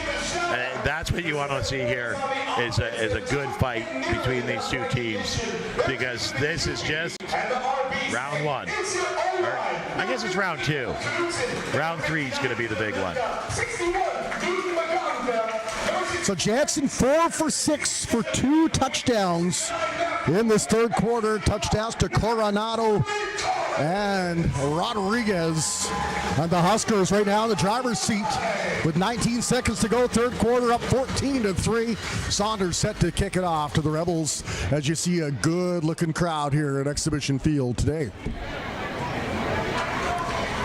This is the BCFC TELUS Game of the Week. Glad to have you along if you're watching on Channel 1919 across the TELUS network. Of course, all of our other friends across Canada and North America and maybe around the world on bcfctv.com. Especially all the family members watching from Manitoba. Large contingent of amazing Manitoba players wearing the black and green. Saunders with the short hopper and smart play, very smart play. He's an up blocker, number 33. What do you got? Samuel Sterling. Yeah, Shamel Sterling. Sorry about that. Makes a smart play here. He's an up blocker, so he's supposed to hit somebody. He's not carrying the ball. And that's a good spot, 35-yard line. Jesse gets to work here. He's going to be pushing for the end zone. Jesse's a great competitor. He wants to get that ball into the end zone at least once today. Jesse and the Rebels put up 18 points on the Huskers in the fourth quarter last time they met. The Blue open a very close game. They're hoping to replicate that success as Jesse will carry the rock himself. Beautiful job. Taken down, I think a first down though on the play. Yeah, gets to the first down marker. Chris Rolak's able to wrap him up and take him down. But Tim Jesse looks like a running back. He looks like a good-sized fullback running back, and he runs like one as well. But then he stands back there and fires that rock. I mean, he is a phenomenal football player. Now we're going to slip sides here because it's the fourth quarter, and I think you all jinxed it by talking about that 18 points in the fourth quarter. I tell you what, the BCFC have been blessed over the years to have some outstanding gunslingers behind the pivot. Some very good quarterbacks that have come from all over the place and have showcased their wares. And Jesse, just another one you can add to that list. Along with the outstanding quarterback, Josh Jansen for the Huskers. What a job he's done in 2 seasons with them. He's excellent, and you really see the development and the growth. I mean, a lot of times you get a quarterback and 1 or 2 receivers that they got some chemistry with. He's hitting everybody out there, and he doesn't care who it is. And I think what's more outstanding for the local kids playing minor football here, he's a minor football product. He's a guy that played his high school football at Sardis. There's a handoff, Hardesty looking for a hole to open up. Take it down very close to the first down, might be a yard short. Well, and he's a success story out of community football. I mean, he came in and they make him quarterback, and he liked being quarterback, and he wasn't great at it, but he worked at it, and he worked at it, and he worked at it, and you could see every year through the community program into high school and now into junior, every year he's taking steps forward, and that's what you want to do. It's not about being the best, it's being better than you were yesterday. Progression is Jesse handoff, Hardesty again. Back to what's been working, tries to turn the corner. Huskers sealed that gap up quickly, and it'll be a very short game. Well, and Hardesty is trying. Once again, our winning 50-50 ticket time to get your tickets. He's got a foot race to the outside there, and he's trying his best to get outside, but there's just no room for him. The Huskers shut the door. I think it generously gave him 3 on the play. They'll bring up 2nd and 7. Big defensive stand here for the Huskers now, as the Rebels will send 3 to the near side with the ball on the far right hash.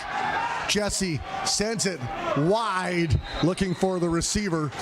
Double coverage, though, on top of that, as Zion Brown dodged, hoping the pass would have been a little bit closer. Well, Sawyer Tether on the coverage there, and I think he's getting lucky not getting called for one here, because you see a little grab right there on the arm.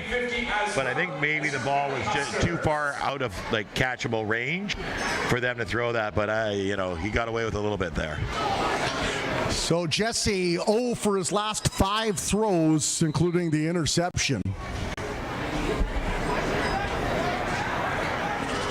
That'll bring the Rebels up to punt, and a good defensive stand for the Huskers here, leading 14-3. 13 and a half minutes to go, fourth quarter. From Exhibition Field on a beautiful sunny afternoon in Chilliwack. Nice kick there by Hales. And that one will roll out of bounds, out of the reach of Coronado. The Coronado chases it, but there's just nowhere to go with that. So it's going to be interesting. You see, they tried that fake punt earlier, or the fake play, and if the Huskers come back and score again here, Coach Beatty's going to have to start looking at a couple more fake plays and making something happen out there, because this Husker defense is just not letting anything go. The Huskers want to win, number one. That's the first thing. But if they win by more than 21 points, they leapfrog into place. Yes. That means they could be playing the playoffs right here at Exhibition Field. Yeah. So against a good Broncos team, but a game I think they feel they can win. Yes. Yeah. Well, this ball's going back a ways, that's for sure. Well, a flag came out at the last minute, so I wonder if that was a hold on the return. Yeah. Parnell legal block. Either way you cut it, they're going to be starting right in the shadow of their uprights. This is where you wonder if Jansen has the time. He tries to stretch it out, look for his favorite target in Rodriguez. Yeah, they're probably going to run it on the first play here. No, they're going to throw. Get it up the field a bit. Get it up to about 8 yard line. Start moving it a bit, and that was Huskers starting a long march. Ethan Porter there with the catch. Nice pick up, about 8 yards on the play. Yeah, it was a good throw and catch, nice and quick. Put it right where only the receiver could get it. No defenders were anywhere near it. Jansen's completed his last 4 passes. Flanked by Wyke. On the near side, he'll go to the air again, though. Actually, he'll stay on his feet. Lunge ahead. Not sure if he has enough for the first down. It does not look very like it. Close. He's going to be close, but I just don't think it's going to be there. And they're heading off already. They know they're punting here. So now, did they get the safety? There's the question. Very, very close as QB decides to run. They could. I mean, that's one thing they could do. They punt it away, get them down the field. Their defense has been playing well. I think either option here is good. I don't know if you want to give up that 2 points. Right now, like you said, they got to get 22, so they need 11 more points. See how hard it was for me to do some math in there? That was very good. So they need 11 points here, so they need 2 scores. I guess it wouldn't kill them to give up the safety. Depends how confident are you that Saunders can either get a good bounce on the kick or just a high riser that they can limit the return. Well, you always got confidence in Saunders. But what's best on the play here? And I think if it's a clean snap, you punt. If it's not, then you kneel down. Now you'll send a nice high riser back to about the 45-yard line inside Huskers territory. And a good play, ball up to about the 35-yard line in Valley territory, and that's where Jesse and the Rebels will start this drive, an important drive for them. Receive the punt, and then brought down number 28. Yeah, nice clean snap. Aiden Saunders kicks it away. It's the Valley Huskers defense. Now the defense is being called to task here. They're going to have to make some noise. These Husker DBs want to continue to limit the damage that these talented receivers of Westshore can do. Jesse steps back, looks over, and it's caught. First completion in 6 attempts for Jesse. But Helms since his last completion. Nelms Horton there catches it, but Rolak's right there to wrap him up and make sure he's not going anywhere. 173-7099. They'll give him about 5 on the play. Jesse steps back again, looks, he's going to run, and he's taken down But he bullied his way ahead for a few extra yards, maybe just shy of the first down, much like Jansen was on the last Huskers possession. He's going to be about a yard short here. Runs forward, he does a great job. Just gets hammered as he's trying to get a dive forward for the first down marker, but he's about a yard short. They're going for it. You have to at this point. You have to at this point. I mean, you need 7, not 3. Jesse now steps back. Huskers trying to apply some pressure. Throws it over the middle and is caught. Trying to make his way to the end zone. Steps out of bounds instead on the reception by Zion Brown Dodge. Yeah, Zion Brown Dogby here just does a great job coming across, catching it in stride, and making the defenders chase him. But he just runs out of real estate. And we got 2 guys down here on the field, both offensive linemen that look like they might have run into each other. The coaches are going to start looking at each other to see whose birth certificate they can forge, because they are starting to run out of options here. Oh, I know. That hurts. And they both look like they're in a lot of pain, too. I'm not sure if it was if they ran into each other or what the problem was there. Well, number 52 now was the first one to start making his way up, Marino Dugella.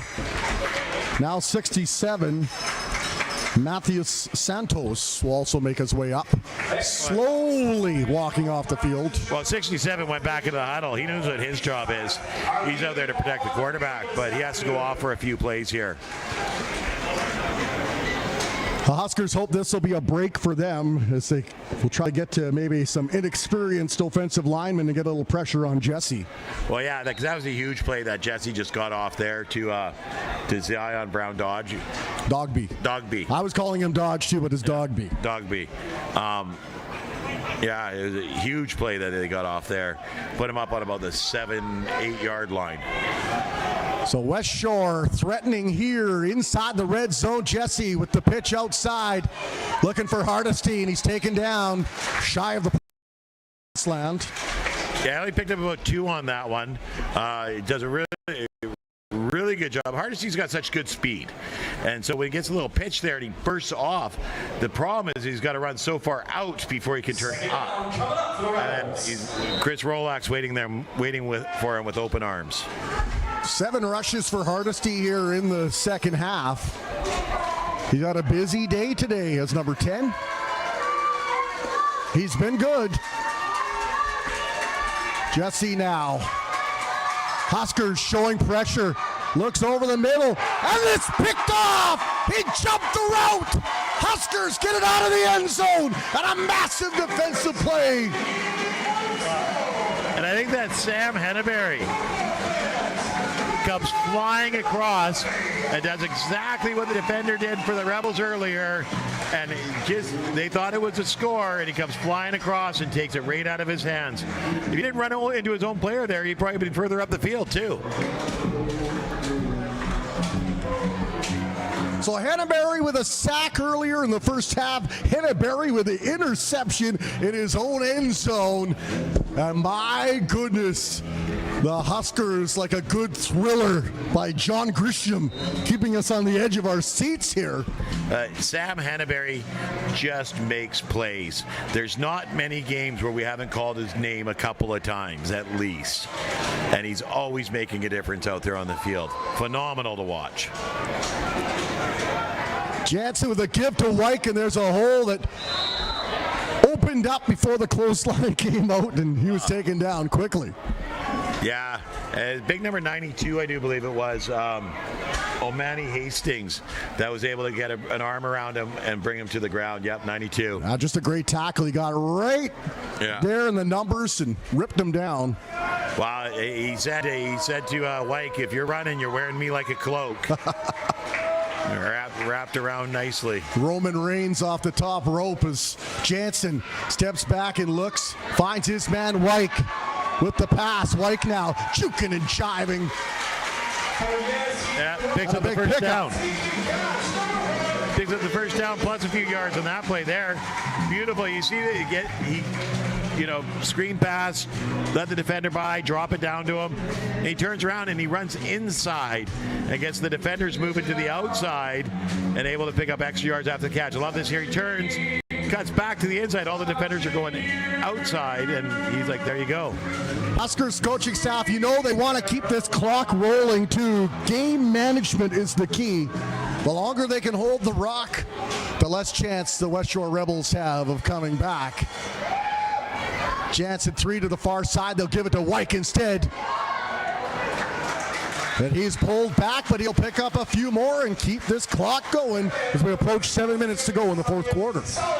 A lot of motion going from the right side to the left side here. White goes to his left, gets around, turned up field, and just gets hammered one more time. He is so good, though, at bursting around the corner. He looks like you got him caught, and he just makes that extra little gear he shifts into to pick up a couple extra yards.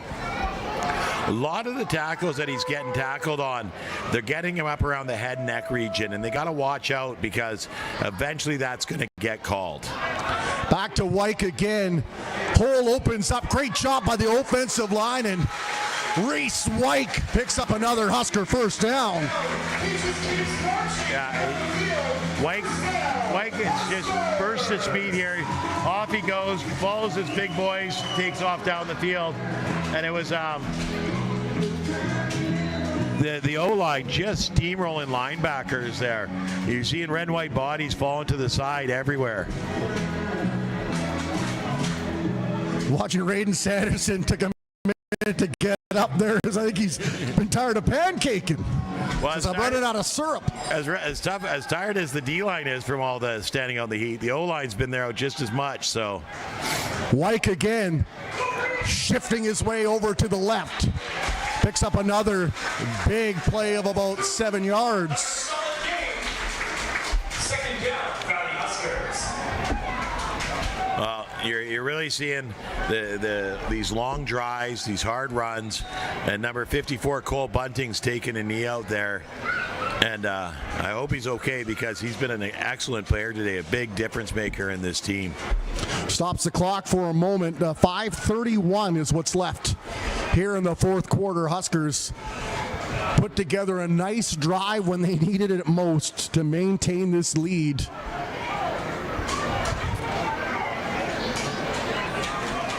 And what a difference the past few seasons for the Huskers here in terms of playing at home and making this a place where they win more often than they lose, and that was not the case if you go back a decade. I totally agree with you. No, they lost to Langley here, didn't they? I thought they might have been undefeated here, but they lost that heartbreaker to Langley, but then went into Langley and got it back, so. And now a new quarterback steps in. Is that Duval? Yes, it is. Throws it up, and is that interception? Oh, just good defensive play by the number 11, Chavis Spencer. Spencer. Duval went out for, it looks like just a play, or are they third down here? Yeah, third down. So they're probably kicking here. Chavis Spencer goes out for the catch, and Duval goes out for the kick, or the throw. And now Jansen's back. So I had to think for a minute because Spencer, a defensive player, so often I was like, were they on defense? Did I miss the turnover? Maybe Jansen just wanted a minute there, catch his breath. Well, you have to wonder how many players are cramping, if that's one of the biggest issues. Oh, for sure. Jansen now as the Rebels bring pressure. Jansen looks one way, on his feet. Now he's going to go for a run. Slides head first this time. He says, if you're going to hit me, I'm drawing a penalty too. Yeah. 3rd and 2 yards, and he picks up 15. Jansen does a really good job here. There's nothing here. He gets out of the way of the defenders, comes around. They all collapse to his right, so he goes to his left, and there's no one there. Gets to the 50-yard line and just does a little barrel roll. So the Rebels defense has to continue staying on the field. The clock marches down. 4 minutes and 20 seconds.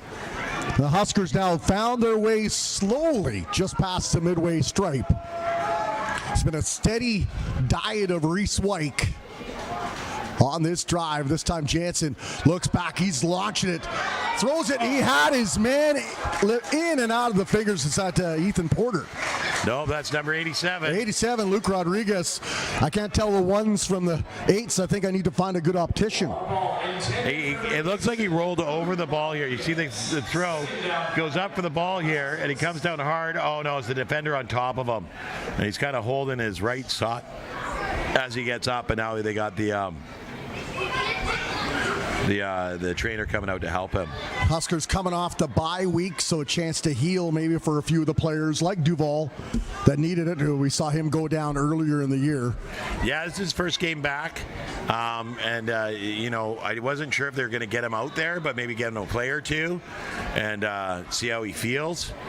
He really, I think he separated his shoulder or something with the collarbone, clavicle. Well, you know what? And if he's healthy, he's shown he brings so much to this team. They've got a couple of great quarterbacks. You look at Cherison, too, who's come in and looked good in the limited minutes he's gotten.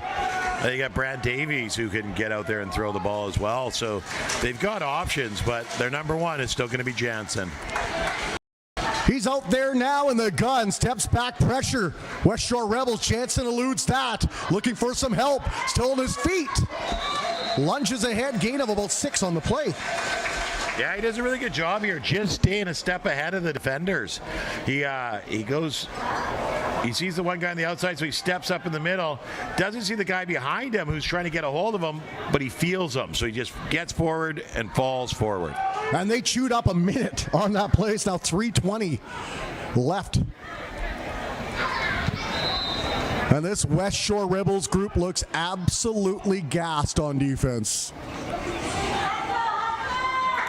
Wow. Crowd now trying to urge on the Huskers and give them a little extra energy.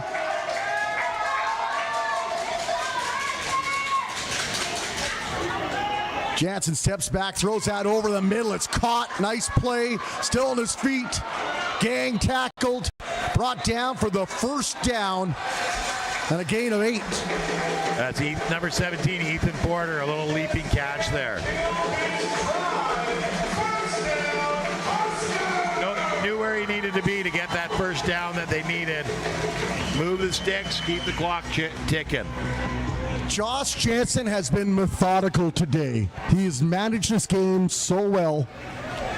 He's nickel and dimed it like a young Tom Brady, keeping drives alive as his games rolled on, and when they needed the big drive the most, 2:46 remaining, they keep getting deeper into the Westshore territory.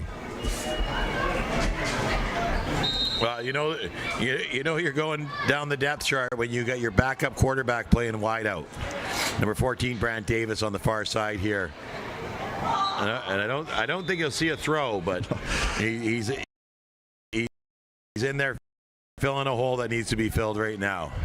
Right after I sing his praises, his first incomplete in 7 attempts. Wow.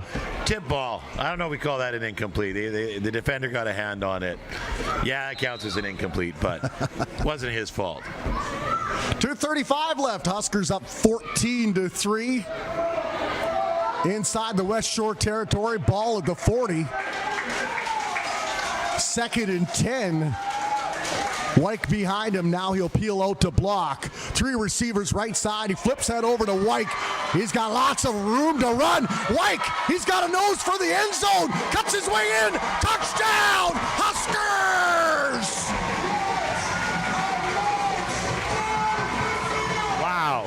Wow. And that Wyke had an escort right to the end zone there. As hot and tired as these guys may be, and you see one of the Huskers laying in the end zone cramping up down there. As hot and tired as those O-line guys might be, they knew what they needed to do there. They had one job, and that was get Wyke into the end zone. 40-yard flip to Reese Wyke. Josh Jansen, masterful, looked one way and just shot that little jump shot into the arms of Wyke, and he waited for the hole to open up, and then when he couldn't wait anymore, he created his own into the end zone. Huskers up 20-3 with the point after attempt coming.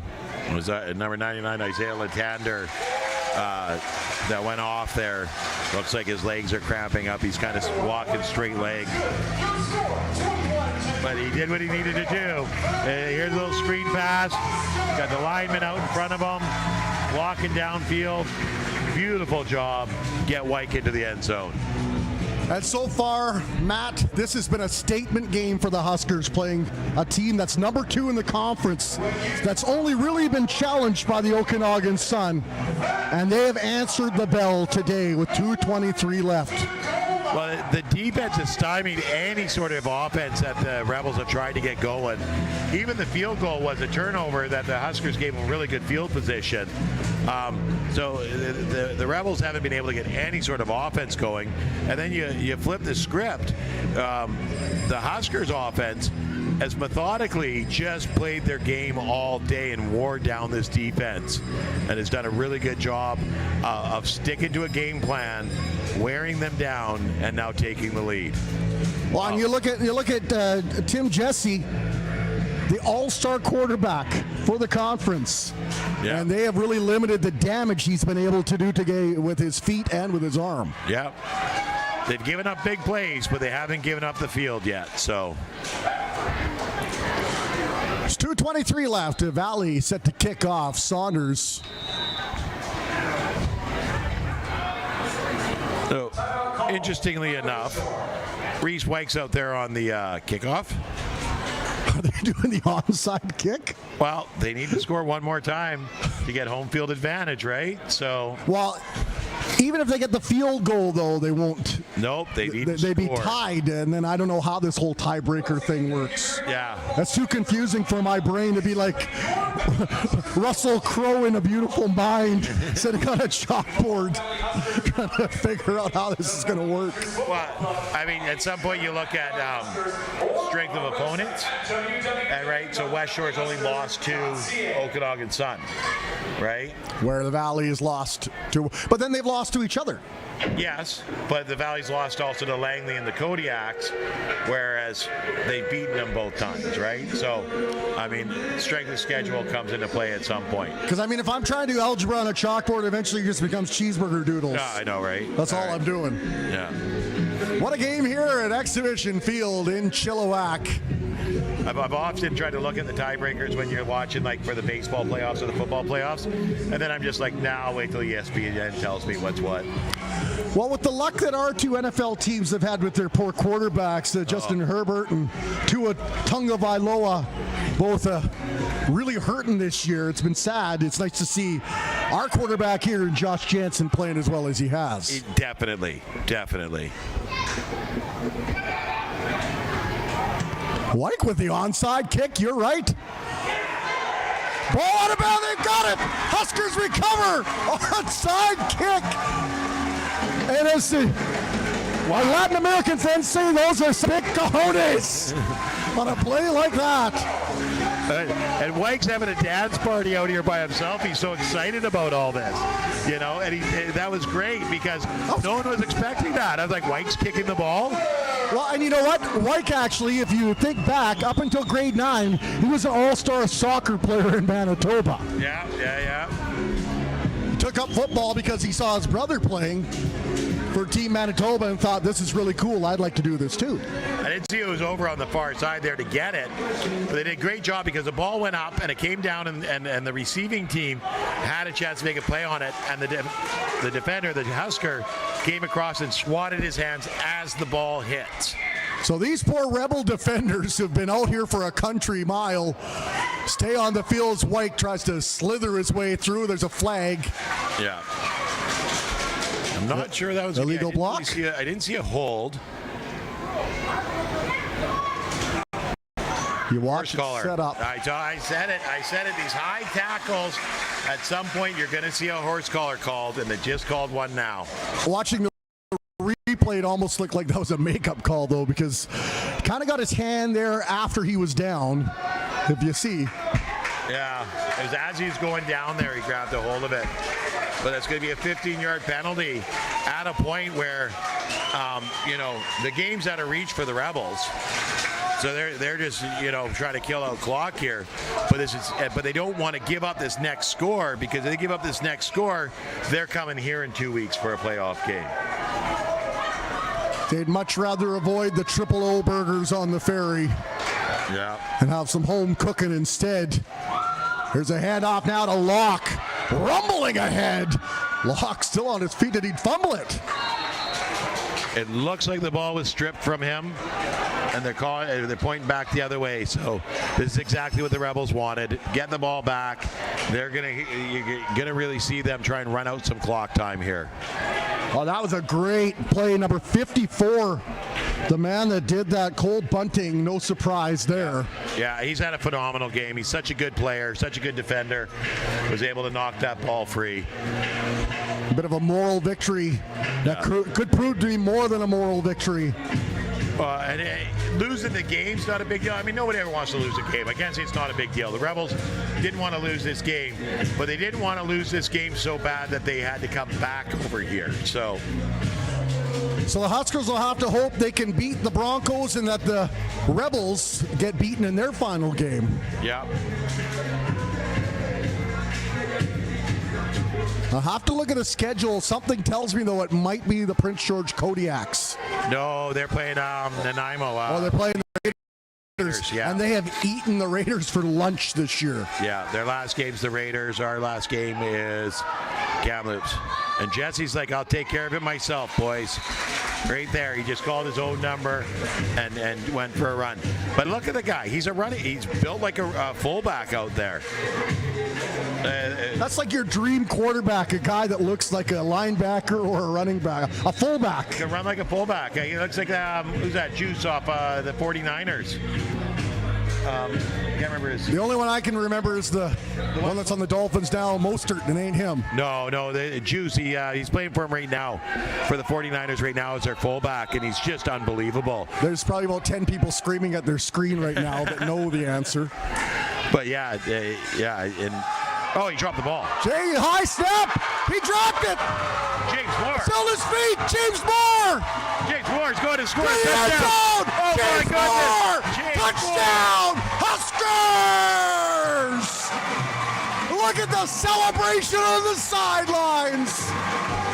Oh, mama, the fifth-year man puts on the cape, becomes a superhero, and the Huskers take the lead, and we could be coming back here in 2 weeks.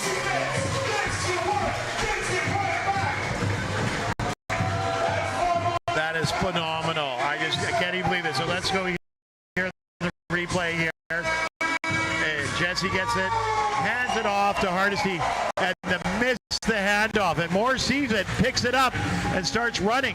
The only one that can stop him is Jesse, who's grabbing at the ball instead of trying to tackle him. Moore throws him off, and off he goes to the end zone. It's scored by number 56. Tyson Hogan. And Moore is looking at Coach Reese saying, I'm the backup tight end. You could have used me more in these situations. And here we're going to... What a game. What a finish. Kick is up. Kick is good. And the fans are going bananas here at Exhibition Field. It went from the lowest of lows to the highest of heights, where you might need a Sherpa to escort you. Well, they go into half down by 3-0 going into half, and they're walking out of here in 1 minute and 26 seconds, 28-3. Outscoring the second best team in the BCFC, 28-0 in the second half. And remember, the Rebels were in the shadow of the red zone and could have scored. Yeah.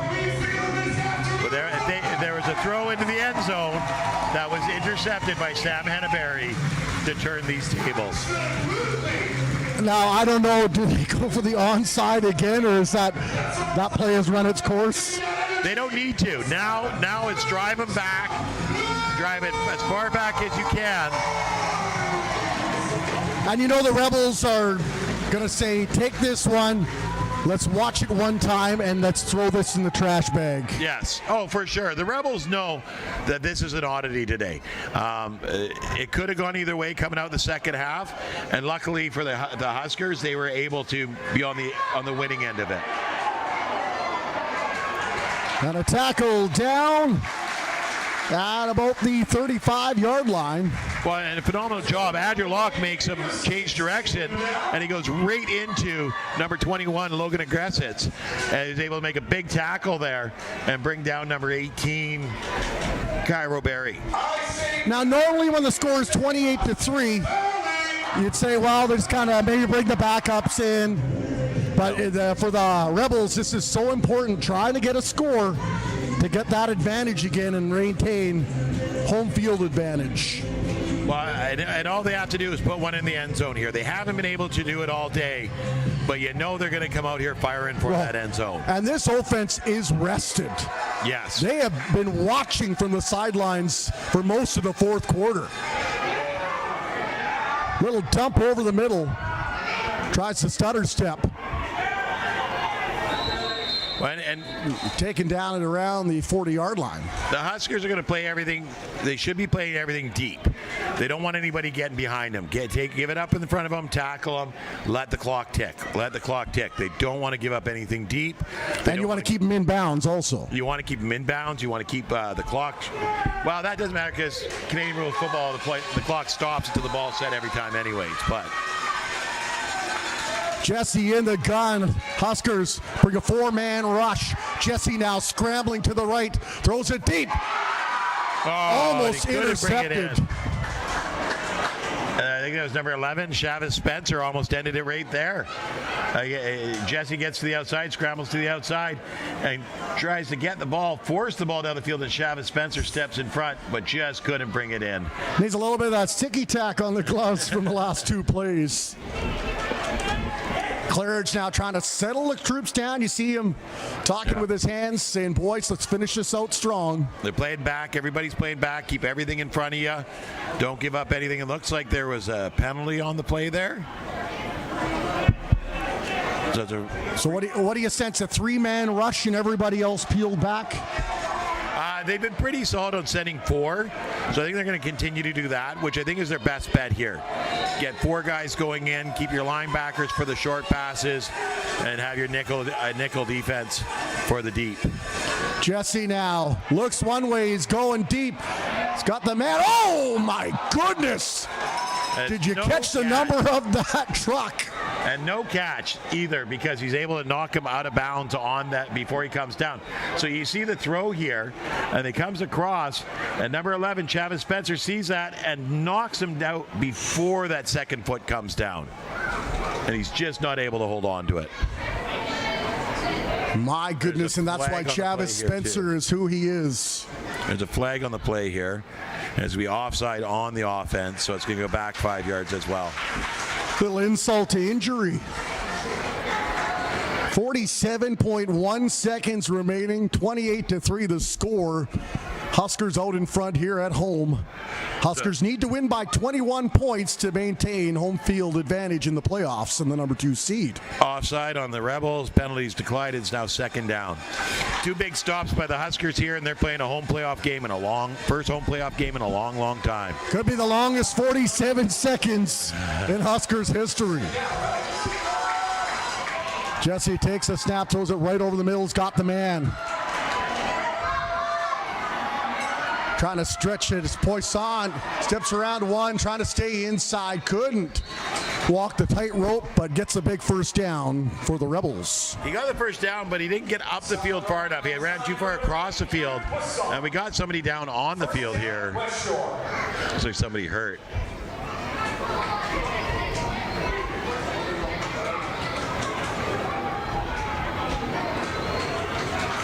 And you hate to see that late in the game. Win no longer in doubt. No. But still something to play for. Well, and that's the best part about this right here is everything's on the table right now. This is the biggest thing out there. 28. We got a fan asking. It is 28-3. It's the score, not 35. We'd like it to be 35. No. It will be. All right. It's like the child that gets a few presents and wants a couple more. Yeah, no, it's 28-3. They needed to win by 22 to take home field advantage. They still both need to win next week. I mean, let's not count out the Kamloops Broncos, who are a very, very good team, and the VI Raiders, who are a good team. You know, they got respective games. Well, and the Broncos have the former Huskers quarterback who was here for a year in Van Conant, who wants to come back to Exhibition Field and show what he can do. Van Conant, I like him. Yeah. Coached by his brother, they've turned that program around. It's number 20, Sawyer Tethers, getting carried off here, you know, which you hate to see. He's had a good game. He played well today, and here's to hoping he's okay for next week.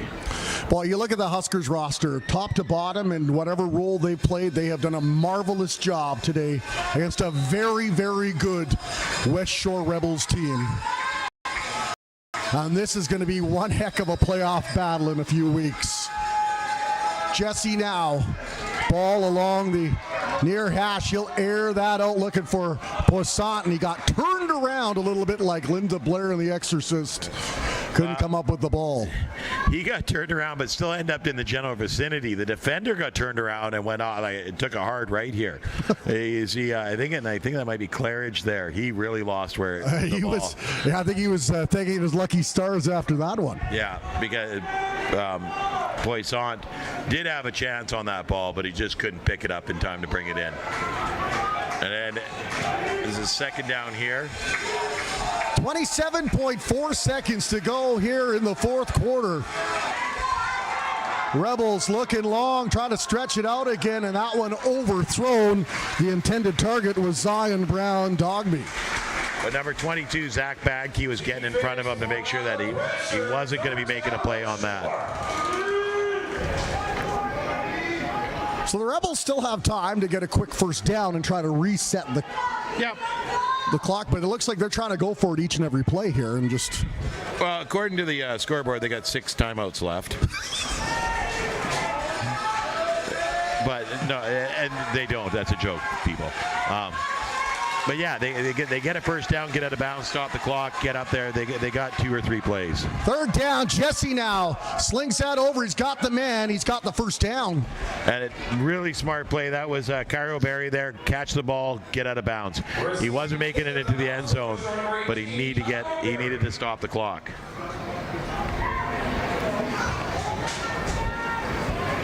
It's so strange with this score line that it's coming down to the wire, so to speak. And you know the Rebels know what's at stake. Yes. They read the previews. Yeah. Coaching staff told them about it.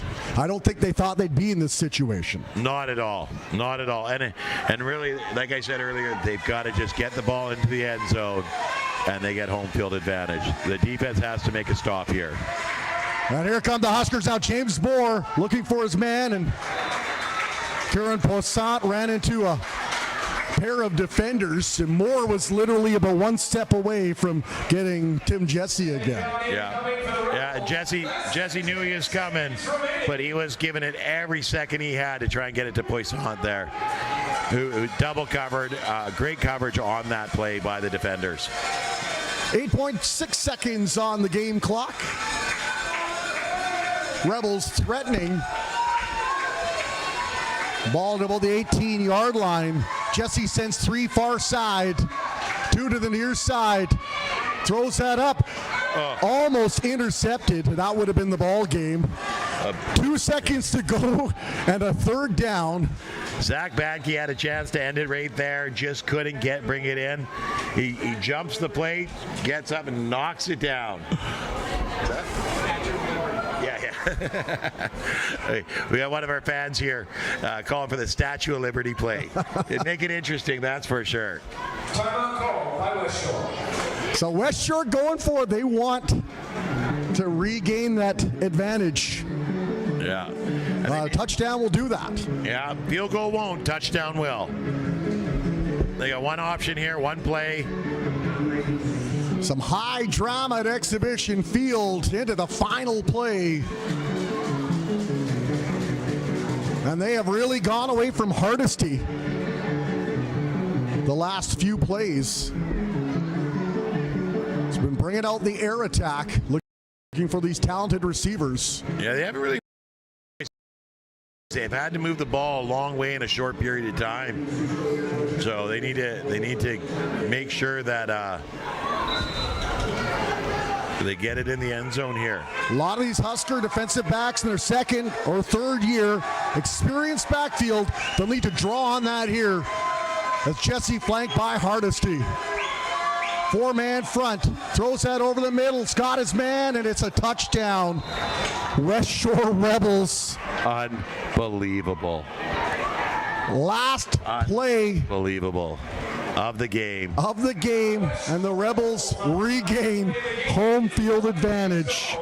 Well, we get a nice catch, nice job there. Number 11, Mike Oliva, is able to bring it in and score. Jesse with a phenomenal throw. All day he has been able to put it in the end zone, and here you go, just in time. Now, if you block the kick and run it back the other way, what's that, 2 points? That's it, yeah. Are they kicking or no? It'd be 1 point. Still not quite enough. Not quite enough. No, it isn't.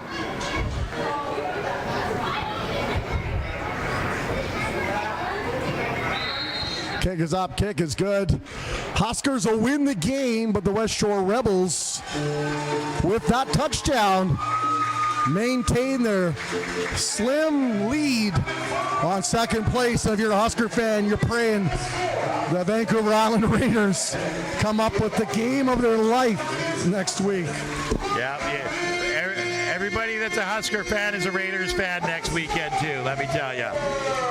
But the green gets put away and the red and black comes out. Let's not get ahead of ourselves. We still got to beat the Broncos. All right, well, we will be back next week no matter what. I believe a 7 o'clock kickoff as those Broncos. Oh, is it 2 o'clock? Yeah. All right, the website's got me all confused. But the Huskers, on the strength of a great passing game by Josh Jansen, Reese White chewing up the yards in the second half, and the defense coming out to play 3 or 4 sacks, a defensive touchdown.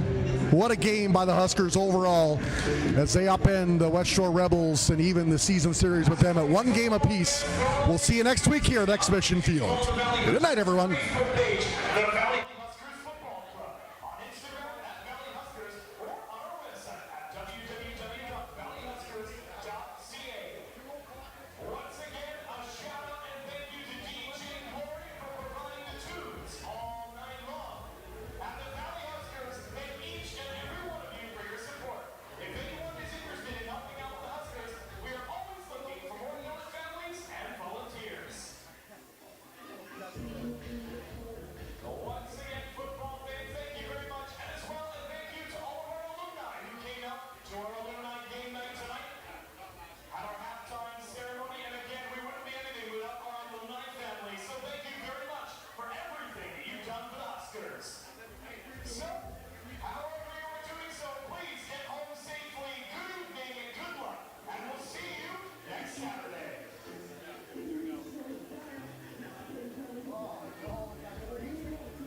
of the